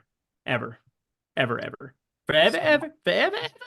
My lotion play of the day, Josh Giddey actually has some ownership today. I was going to say, like, do I want to give Josh Giddey as mine? But something I want to add about the Joel Embiid discussion is he is my most rostered spend up option on the entire slate, Eric. It seems like that is the case for you as well. If we look at the projected ownership for Embiid tonight, it is 21% over on DraftKings. I'll refresh the FanDuel ownership over here to make sure that hasn't changed. But let's see, FanDuel ownership for Joel Embiid, for the people who want to know. We've got Joel Embiid projected for much lower ownership over on FanDuel, 9.8%, but we can only roster one center on FanDuel is also 12,500. Are there any other pay-up options that you are getting to with any kind of regularity? Because I agree with you. This is a difficult slate to spend up. Sabonis going up against Charlotte. That seems like fun. There's obviously blowout risk there, but 9,700 at center. There's just, so if you go through the positions, one thing that, the positional cost of getting there, it's like Joel Embiid is going to smash more than likely in some capacity, but let's just say he hits his projection at 62. I don't know if I would want him on this slate at that kind of a number, just purely hitting his projection. Like, you're going for that 65, 70 from him there at 21, 22% ownership.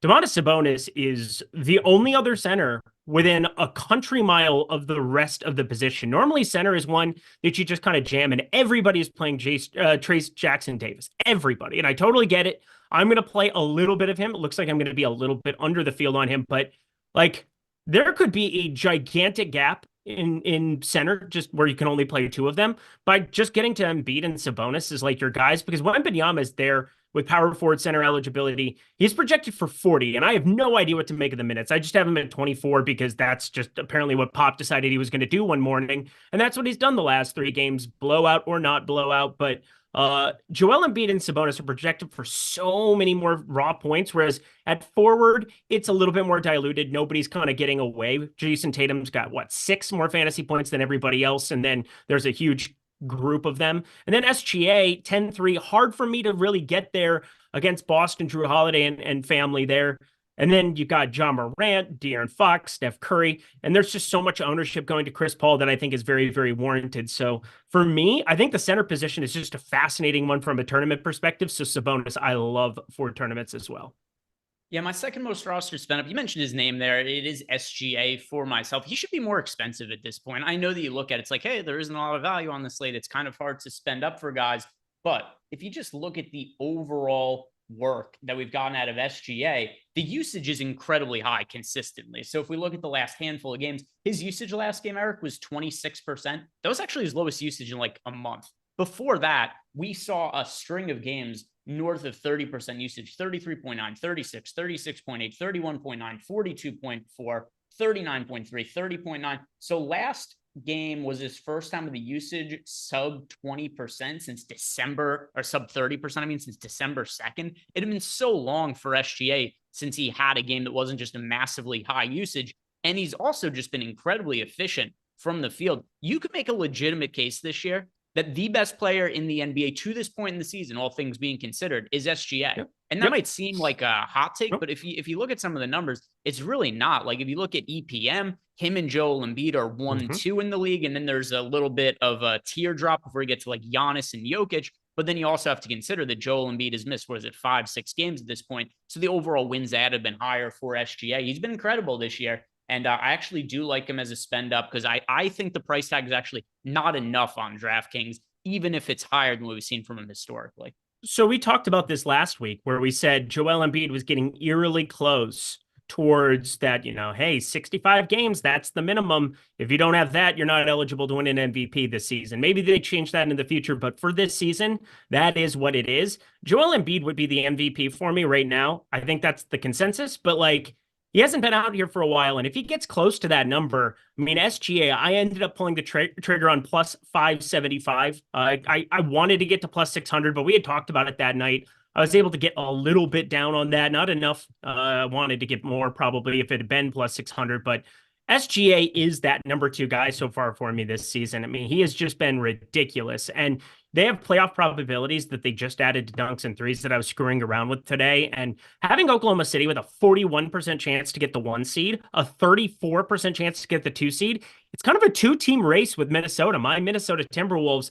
And because of Cat, Gobert so good defensively, and Ant, it's just a little bit more diluted. We're okay. Oklahoma City, I mean, Chet Holmgren is your runaway for Rookie of the Year right now, but I don't think that's going to cut into SGA because it's just a 2-man team in terms of what is really standing out from awards perspective. Love SGA in that marketplace, especially if something happens to Embiid.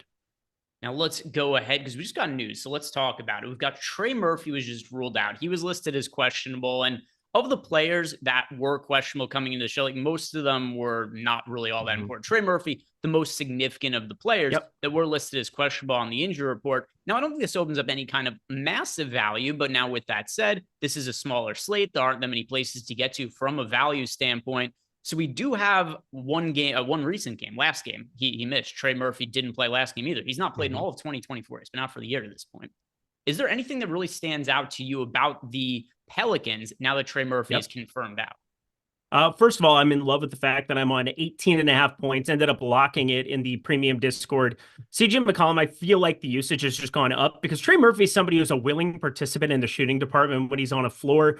Only around a 20% usage this season, but I expect that to go up once he gets back out on the floor again. I know that between Herbert Jones, defensive specialist, Dyson Daniels, they've carved out time from a little bit of time here and there for to be in this rotation. But CJ McCollum's usage has been pretty darn nifty here in the last couple of outings. 28.2%, 24.3%. It's almost directly correlated here in the last couple with, it was softer matchups in Utah and then taking on a Lakers team that doesn't have a lot in that backcourt. But 7,100 CJ McCollum, that's something I'm pretty happy to get some extra shares of. Brandon Ingram as well, 8,100. Yeah, they've come up a little bit from where they were as recently as a couple games ago. 7,800. Brandon Ingram was at. CJ McCollum right in that 7K, a little bit below number. So kind of look at those two as the main beneficiaries. I know that doesn't add quote unquote value, but like I know Najee Marshall's probably somebody that looks a little bit better now as well. He's been kind of a value piece du jour, even though he's only been limited around 16 and 21 minutes. The last two is pretty extreme chalk. 3,900. I'm sure we'll get to some shares, but got to say the things I feel better about are the guys that I'm already projecting for minutes. Yeah, and I'm just going in right now and looking at some of the updates. We got a very quick projections update for this, and there's not any one guy that really gets like a massive boost. Just a bunch of guys look slightly better. So I'm looking at Brandon Ingram, looking at his current projection compared to the projection we had before and some other players as well. And it's a lot of guys that project for like half to one more fantasy point now that Murphy's out. So Brandon Ingram, for instance, I'm looking at the old file I had here. We had him for 40.3 fantasy points. Now it's at 40.9. Zion went from 39.3 to 39.8. So like a lot of small changes like that. So is this somebody who all of a sudden creates like a must play? No, but like for myself, as somebody who plays 150 lineups, it means a lot of these guys I'll get to in like 3 to 4% more lineups, just kind of guessing something like that. Yeah, I think that's fair. For me, I'm going to be playing my typical 50 that I do on live before lock, and I'm sure I'll be getting some smattering of them that I wasn't necessarily getting before. I was pretty interested, though, in CJ McCollum in the event that this ended up happening, just at 7,100. There's so much ownership coming in on Chris Paul, and I think it is warranted. I've talked about that already, but you get 3 guard spots there over on DraftKings.com, and I think more of them will be allocated to McCollum than originally planned. Yeah, and we will talk more about the Warriors situation shortly here. We've got some questions to answer in Discord, and then after that, we're going to do the nuke of the night. And then after the nuke of the night, we're going to talk about the Warriors situation and all the chalk going to Trace Jackson Davis and Chris Paul. But first, you guys' questions in Discord. Starting with Captain and Kelly wants to know, is there anybody that we're looking at as more of a single entry type play for tonight? Anybody we really like for single entry, Eric? Well, I won't give you the nuke of the night then as somebody who's single entry. I'll put McCollum in there right away. 7,100. Again, you get 2 hours of information to kind of know what you're going to do with Chris Paul. Like if you have CJ McCollum at a point guard spot, you can only play him and Paul in 3 different lineup spots. If McCollum plays well, you could absolutely just play Chris Paul in another spot and maneuver around pieces that you're going to have exposure to from Golden State, Orlando. I don't think, there's anything that stands out crazy outside of the 2 pieces that everybody's jamming. And Trace Jackson Davis now starting for this team, and Chris Paul, this starting 5 is locked in for them going forward, and happy to get to them. But you can play more of the chalky builds there if you have a piece like 11% or, in our next update, maybe 15% CJ McCollum. Really like him at 7,100. Here's a contrarian play that I think makes some sense. It is based on one of the injury pieces that we have. And once again, it's not a massive piece of injury news, but Markelle Fultz is questionable. And with him being questionable, everybody's projecting Fultz in, which means that nobody's playing Cole Anthony. And Cole Anthony, on top of that, hasn't played his best basketball over the last few games. But if Markelle Fultz doesn't play, and we actually do get a 3% owned Cole Anthony for tonight, we've seen really big upside that he's been able to have for the Magic at times. So that's a guy who I like getting to as a contrarian piece. If Markelle Fultz ends up playing, like, sure, I'm not going to really love Cole Anthony, but there's the chance that Fultz is going to be out. That can make Cole Anthony a guy on a small slate with upside that people aren't getting to. Love it. And you have $5,500 for him. Again, the Chris Paul pivot. Let's say you have some dead lineups or you're trying to make up some ground. Just if that news ends up breaking that direction, it's $100 less. It's probably the easiest pivot you can make on this slate. Yeah, and let's see if we have some updated ownership. And if we do, I'll read it off for the Pelicans on both. Not quite yet. It'll be in here soon, though. And we'll go over some of the ownership updates for the Pelicans of both DraftKings and FanDuel. But we got the Kaepernick Kella question answered. Next from Einstein, he wants to know, how do we feel about Sandro Mamukelashvili? So we've got Sandro, mommy, as the cool people call him. He is somebody who's kind of been forced to play some extra minutes as of late. The reason being is because we've seen the Spurs be very cautious with the minutes of Wemby. So with that in mind, is Sandro somebody you like as a contrarian piece at all? So last slate, he was at the very tippy top of the boom bust tool, and I kind of clocked it, didn't think a whole lot of it. He's also shooting threes. I don't remember him doing that in Milwaukee. Maybe, it's just a bias of, there were slates where, Milwaukee rested all 5 of their starters. We all know those slates from last year, and all of a sudden you have 100% of mommy, and you're just like, my God, I don't know what I've done with my life to get here, but I don't really think I want to be getting there today.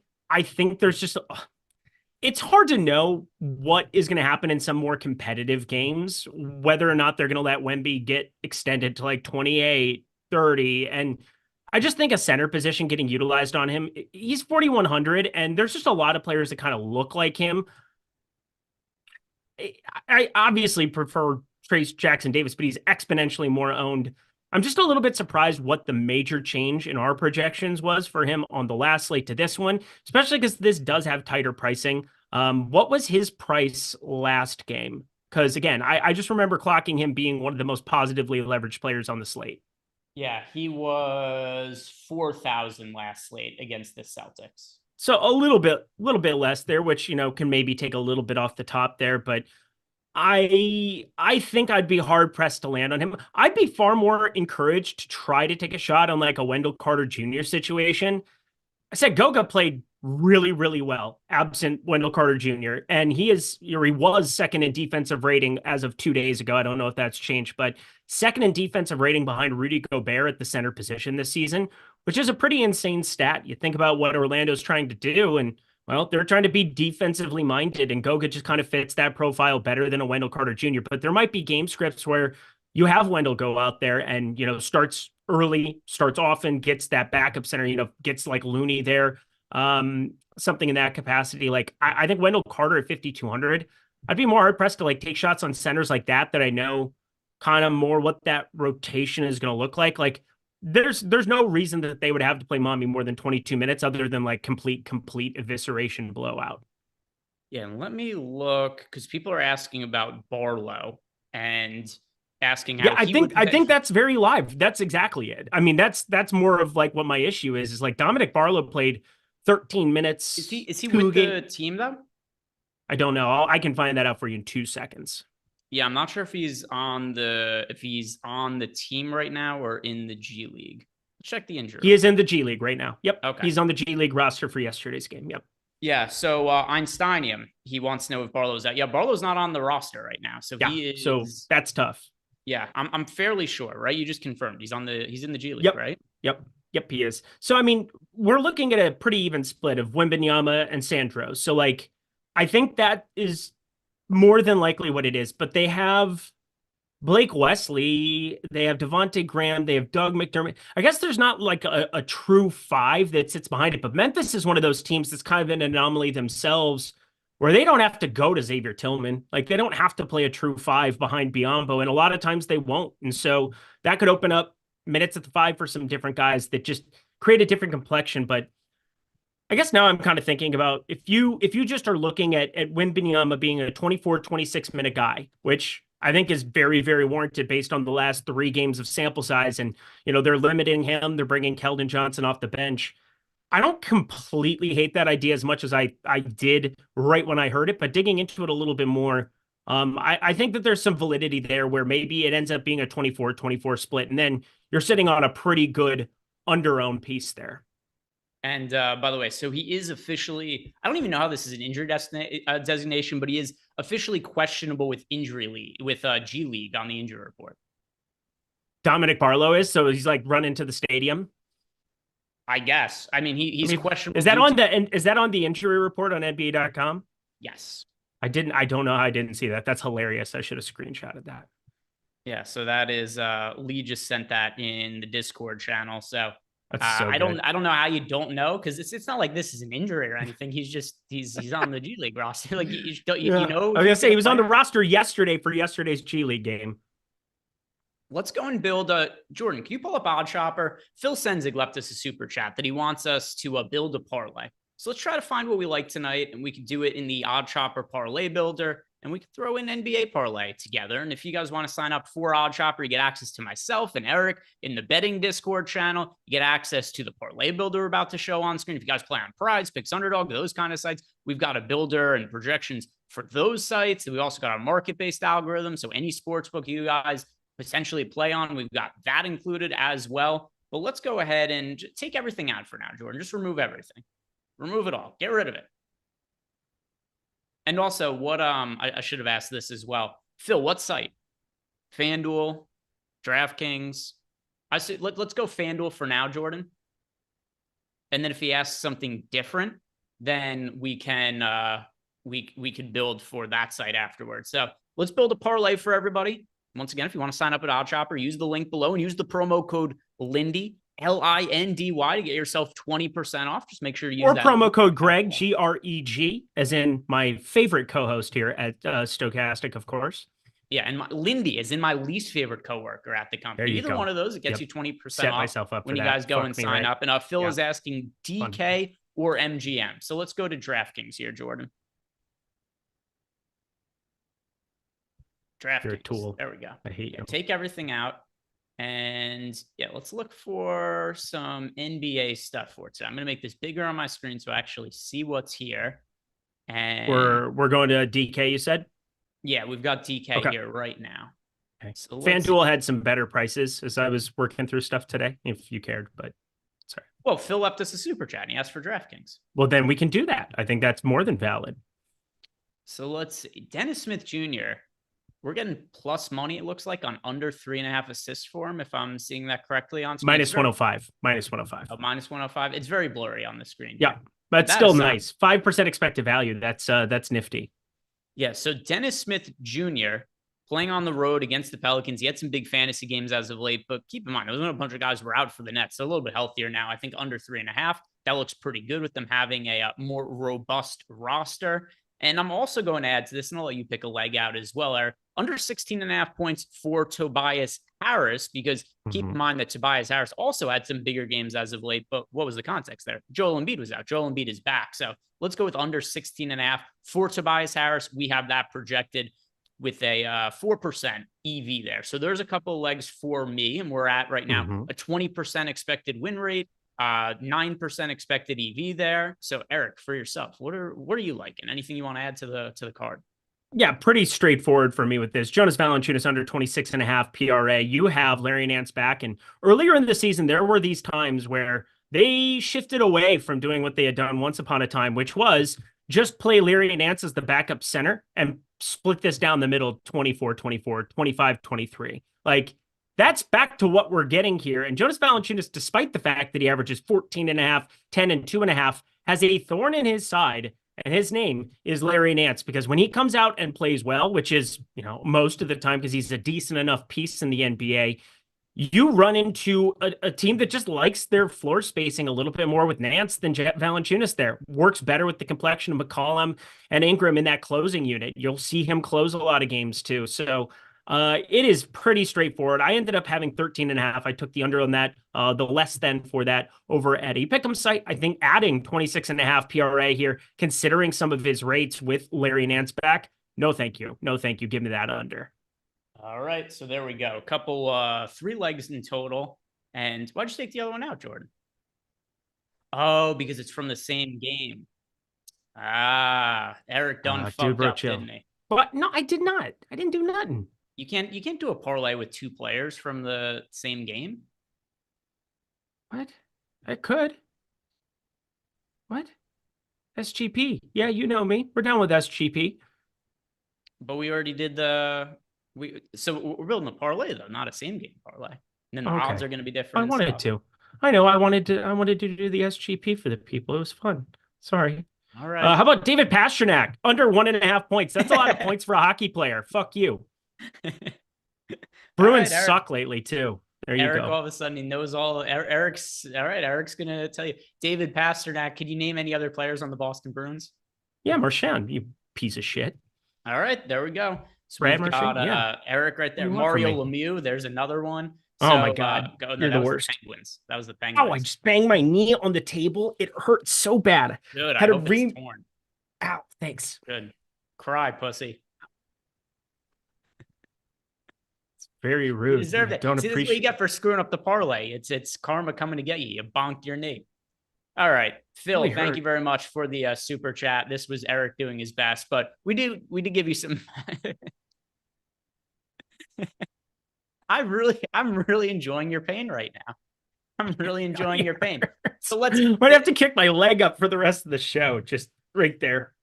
You know what time it is? I know what'll make Eric feel better. Oh, Nuke of the night. There is nothing that Eric will tell you. Undefeated. There is nothing Eric is more proficient at in life than the nuke of the night. So, Jordan, to make him feel better, play the animation. We'll let Eric do his favorite thing ever. Okay. Here he is coming in.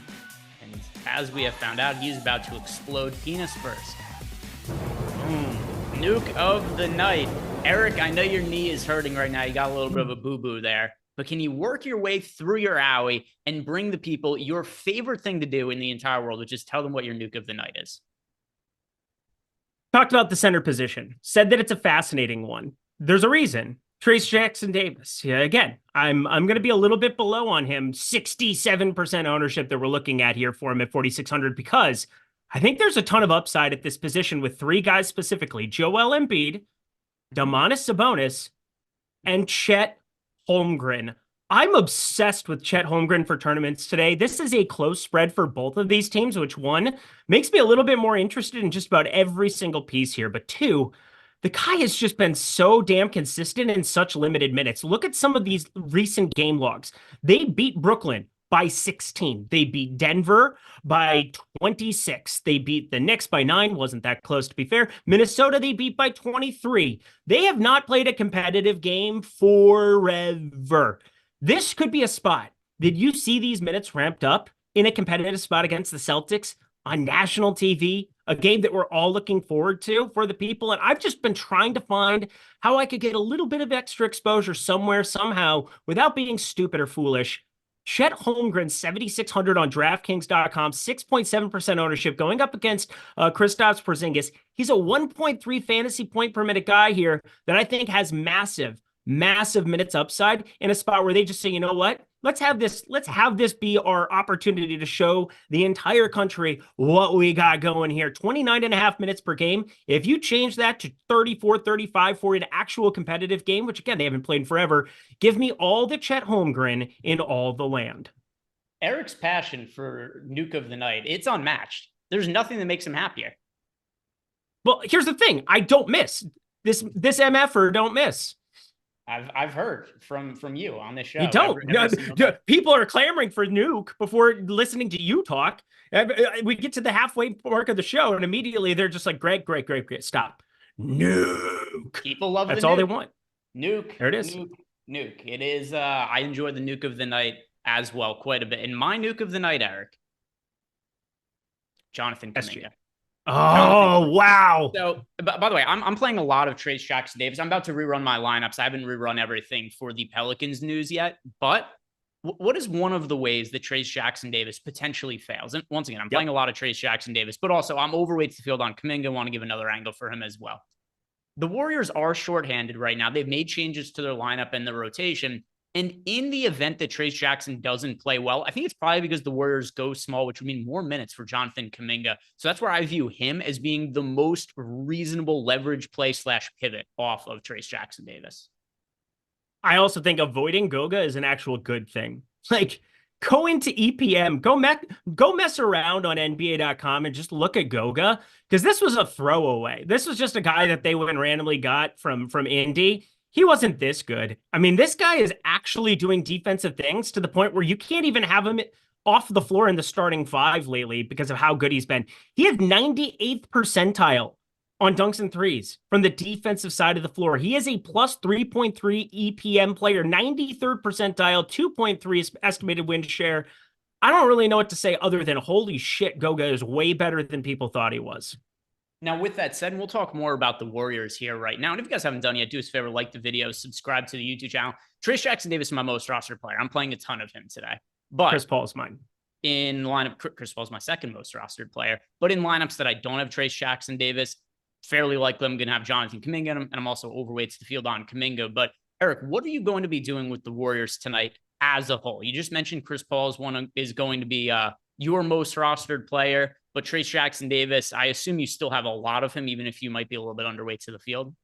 Yeah, he's nearly in 50% of my lineups, but I talked about it. It's really hard to get to Embiid. I wish I had more Embiid, and his ownership's actually gone up. 25.5% ownership that we're looking at for him in our last run. Maybe that's just because maybe Pelicans are getting a little bit more attention where you can get to mid-range pieces where otherwise you might have been looking for raw points in some of those lineups. Domantas Sabonis is up to 20% as well. Again, I just kind of like some of the other centerpieces just from a raw points perspective. And as you said, Trace Jackson Davis, this has been all of one game.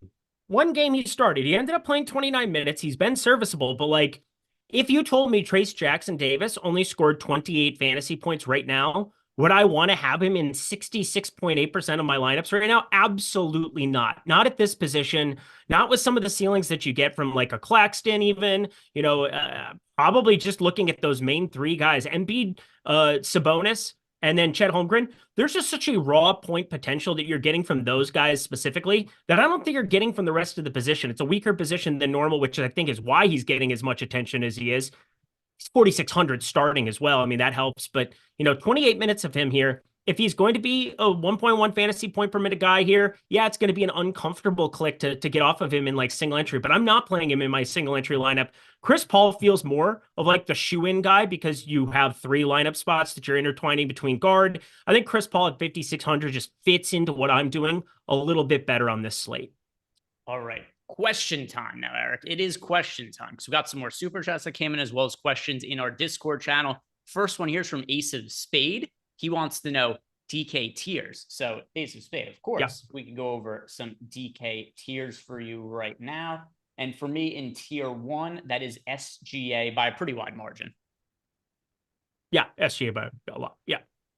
By the way, do you have tiers lines built out, Eric? If not, I'll just read I did not. Go ahead and rip it off. I didn't today. SGA in tier 1, Sabonis in tier 2, tier 3, that is going to be, but tier 3 is very close. There's a bunch of guys that are similar here. I will go with Tyrese Maxey in tier 3, tier 4, Paulo Banchero, tier 5, that is going to be Eric's guy, Chet Holmgren, and then tier 6, CJ McCollum, who it would have been earlier for me, Mikal Bridges, but now that we have Trey Murphy out, I'm going to ride with CJ McCollum here, who Eric also shouted out his liking before. So Ace of Spade, thank you for the super chat. SC wants to know, any interest in Kelly Oubre on DK with Melton out? Is that somebody you're getting to at all here, Eric? Is Kelly Oubre? I have a little bit, 12%, looks like. Yeah, if you're playing, not a lot. If you're playing one lineup SC or even like 2 or 3, I wouldn't have Oubre in those lineups. Actually, the guy who I think is kind of under the radar for the 76ers tonight, as much as it's going to make people uncomfortable, Patrick Beverley only projected for 11% ownership and also fairly low owned on FanDuel as well. He's somebody who I think kind of has to play more minutes with Melton out. So Patrick Beverley is a value option who doesn't have the most upside in the world, but most of the cheap plays aren't really all that great today. So Beverley is the player who I expect should pick up the biggest chunk of newfound minutes in the absence of Melton. So that's the guy I prefer for the 76ers as opposed to Kelly Oubre. Do you have any feels for Patrick Beverley? Sims Tool liked him a lot. I was getting around 26% of him earlier, and now I've muted that down quite a bit, mainly because like there's just spots that we can go later on. We obviously have the Chris Paul, Trace Jackson Davis. We can move those around. Kuminga, you talked about. I mean, just I don't know if we have to go to the bottom of the barrel quite that much here on this slate. I think that that's maybe a path a lot of people are taking, and that's why they're getting to more Embiid than I am. Again, I want to be overweight to Embiid. I just can't do it on this slate. So I'm getting to more Franz Wagner, Paulo Banchero, CJ McCollum, Brandon Ingram. I'm getting to that mid-range guys, Chet Holmgren, these 7K dudes, nearly 8K guys that are just showing up more for me, rotating around them and hoping that Embiid doesn't bury me with a 75 spot, even though I fully expect him to just completely destroy Drummond. The easiest way to do it, Eric, is you play a little bit more of Patrick Beverley. Okay, well, there's that. Because, yeah, again, Sims Tool is in love with him, and I definitely clocked that one. All right, let's see what else we have as far as questions go. The next one is for power forward at DK. Daniel Buffington's asked us, who is our favorite power forward tonight, Eric? Pull that up here. Najee Marshall. Ooh, Najee Marshall. So I still have lineups rerunning for the Pelicans news, but let's see. What did I have before? Like Herb Jones quite a bit too. If we're going in a different price range, Jaren Jackson Jr. is somebody to like as well. A slate where, there isn't like the most value to get all the way up to the studs like Eric had mentioned before. So with that being in mind, a lot of these slates, it makes sense to play like some of those secondary stud options. And that's where Jaren Jackson Jr. falls in for me. He's going to be one of my more rostered power forwards. So Daniel Buffington, hope that helps you out there. Fantasy Guru 76 wants to know must play point guard and a sleeper small forward on FanDuel. So Chris Eric, Paul, that's absurd, but like it is what it is. It's just true. Yeah, I'm cool with Chris Paul as the must play here on FanDuel. Let me see. Sleeper play now for small forward. So he wants the must play at point guard. And yeah, Chris Paul is going to be north of 50% owned on FanDuel. Makes sense. I think he is somebody you definitely want to play. Sleeper at small forward. Let's see. What is the updated ownership? Herb Jones is very chalky now. Yeah. You know what? Actually, you're going to like this. Najee Marshall. Oubre. Oh, Najee Marshall. Najee Marshall is 10% owned on FanDuel, whereas Herb Jones is 50% owned. I think that's a good way to get yourself off some Herb Jones. Go to Najee Marshall instead. Don't hate it at all. I think it's a good shout out. All right. Pierre wants to know last man in on FanDuel, sub 4K, Duarte, Batum, or neither. Chris Duarte. The Duarte thing sucks, man. It sucks. Like, there's going to be a game that he starts off not like an idiot and he just plays a lot more. Will that be today? I don't know. Probably because he's playing 25, 26 minutes and just not doing anything with it. He's 4K. It's the worst. It's my least favorite play on the slate, and yet I still have like 15% of him. The other option we were given, though, is Nick Batum. Oh, yeah, no, that's not fun. Although Nick Batum was popping in the boom bust tool earlier as well. So let me see where he's at. DK or FanDuel? FanDuel. Yeah, FanDuel, Nicholas Batum has a scary high optimal percentage, I would say, relative to like what you would expect from Nicholas Batum. I know that they're saying, oh, yeah, he might not play a ton of minutes, yada, yada. 4K for him here, 4K. Pretty cheap. Although, Bryce McGowan's is probably starting in 3,900 and going to be the same idiot who's going out there and doing nothing for you. But yeah, just wanted to throw it out there. Next question, we have James McGrew wants to know who's our favorite play at each position, Eric. So each position, let's go position by position. Point guard, pretty easy, Chris Paul. Chris Paul. Okay, Chris Paul at point guard. Shooting guard, what do you have at shooting guard? Desmond Bane. All right, Desmond Bane. I am going to go with... By the way, shooting guard is the most spread out I have of any position. He's only in 26% of lineups, and that's my highest owned at the position. Let's see. Shooting guard for me. Man, I'm with you. It's very spread out. It's hard for me to like really say one guy as the guy to go to here because they are so close. I'll go with just guys who are similar, but a little bit of a gut feel on top of it of guys that I'm getting similar to. Brandon Ingram at shooting guard.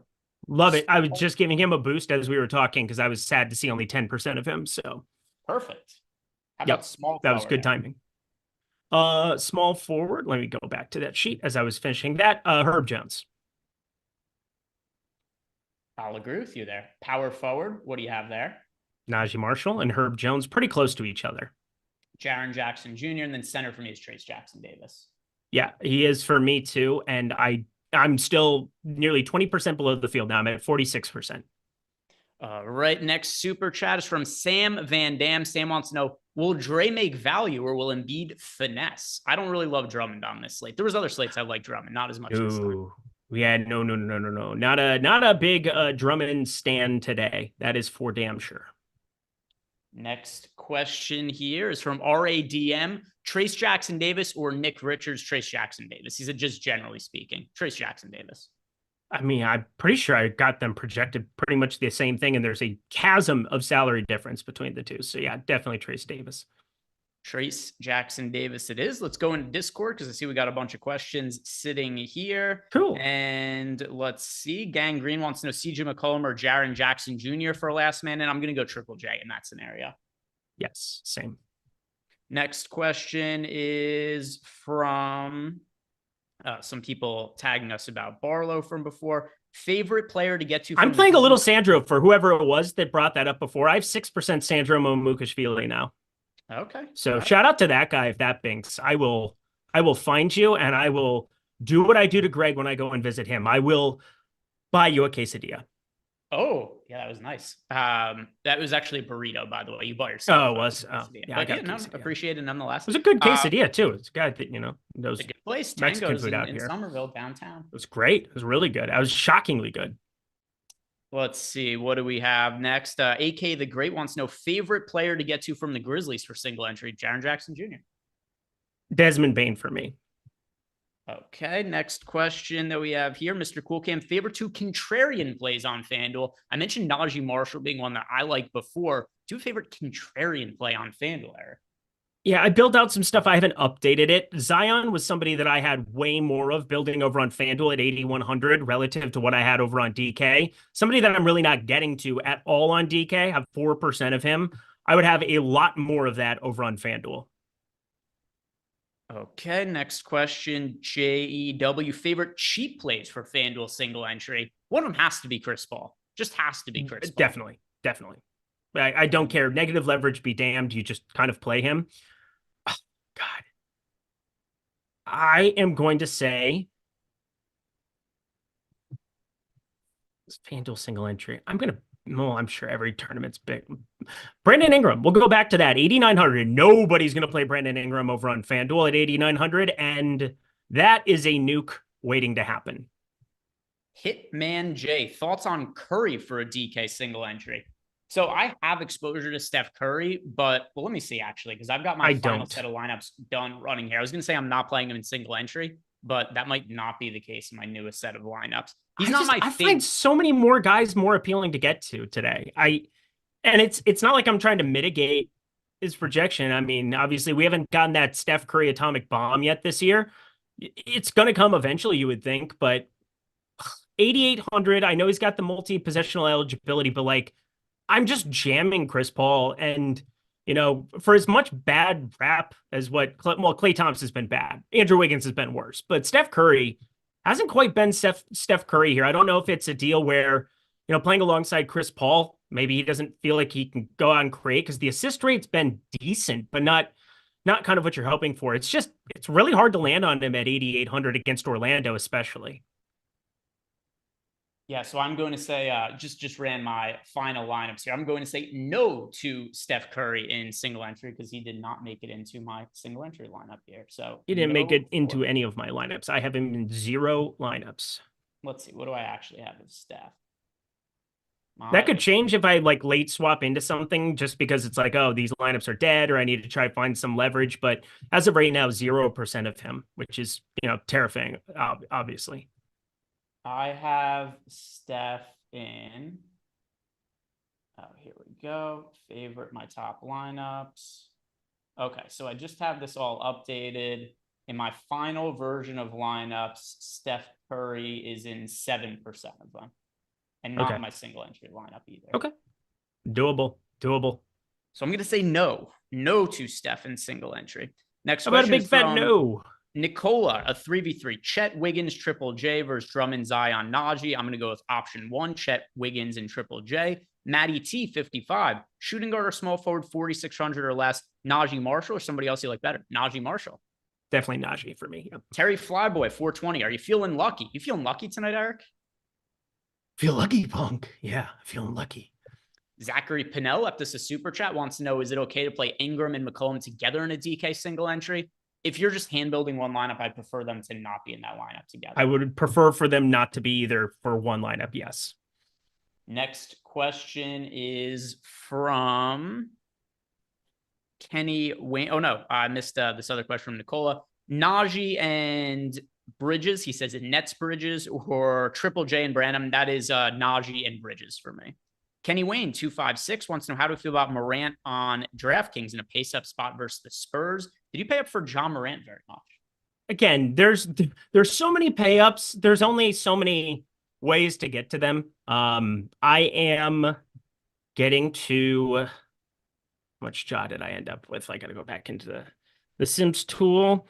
I ended up with 3.33. So I ended up copying 10 lineups over and then had the 40 from the Sims tool. So yeah, he would be in 4% of my lineups right now. I'm actually well overweight to Ja. He is in 16% of my lineup. So look at you. I'm like triple the field on John Morant. So I do like him quite a bit. Like you mentioned, pace up spot for him, garbage defense. Wemby's playing limited minutes. And in addition to that, Morant is going to have to play, and we've already seen it, massive role for Morant in the short term. If this team actually has playoff aspirations, they basically have to play every game like it's a win or go home type situation. Live like you were dying. So, yeah, I do like John Morant quite a bit for tonight. All right, let me see if I can get a tiny, tiny bit of him, because that seems like a decent idea. Just don't know what it's going to trim out. Next question that we have here is from TT Becker, wants to know Ingram or Bane. And he says, I guess it could be either of them. Would we rather play Ingram or Bane? For myself, that is going to be Bane. If it's just like, it's going to be Bane. Yeah, just a utility spot, could be either one of them. Super chat from Braden Baum wants to know, is Rozier a good play tonight? So Rozier is expected to play after he missed the last game, and Rozier is not making it into lineups for me. It's really, really hard to get on Rozier today. Yes, that is a no for me. They're on 15-point dogs. We've got a Moddub T has asked us a so rare question. Nurkic, Conley, or Monk? Take one. I'm going to go with Nurkic there. Tensley, 207. Sure. A 2v2 Ingram and Monk, or McCollum and Triple J? McCollum and Triple J. McCollum and Triple J. We're both there for that. I have less Triple J than Bane for what it's worth. Hef Love is asking us Giddey or Smart. I have Giddey in 3 more lineups that I Marcus Smart in. So I'll answer Josh Giddey, who Eric had said before, he will never under any circumstance make Josh Giddey his lotion play. But are you getting yourself any exposure to Josh Giddey today? Yeah. I mean, he also, what is he projected for? 27. He is never not going to go. Well, no, he'll definitely go under 27. Yeah, there you go. All right, so there we go. Eric has confirmed pro pedophilia. Eric, it's a bold take. I understand. No, it's not. That's not what I said at all. You don't think it's a bold take?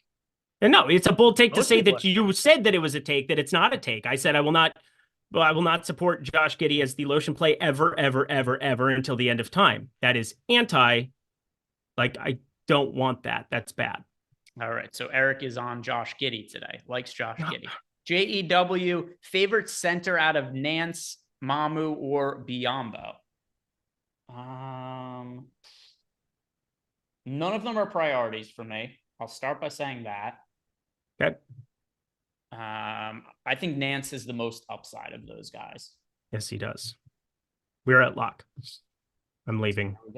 There we go. Eric, who is 2 days into 2024, as Sotex points out, saying, Eric, it's only 2 days into the new year. Relax. Yeah. I don't know what's got you so twisted today. It was like 2 decades working with you. No big deal. I need a smoke. I don't smoke. I need a smoke. If I could drive my coworkers to doing drugs just by spending some time with them each week, then I think I've done my job as a manager here. Guys, thank you very much for watching. If you've not done it yet, like the video, subscribe to the YouTube channel. I'm going to be hanging out in Discord for the rest of the night. If you guys want to hang out in Discord with us, links below in the description box. Sign up for any package at stokastic.com. Most affordable one. We've got less than $15 for our lineup generator package. Get lineups built for you. It's also got stuff like our ownership and our player projection included right in there. So if you guys want to sign up for any of those packages, use the links that we have below. Once again, thank you guys very much for watching. Good luck on tonight's slate. See you back here tomorrow. Peace out.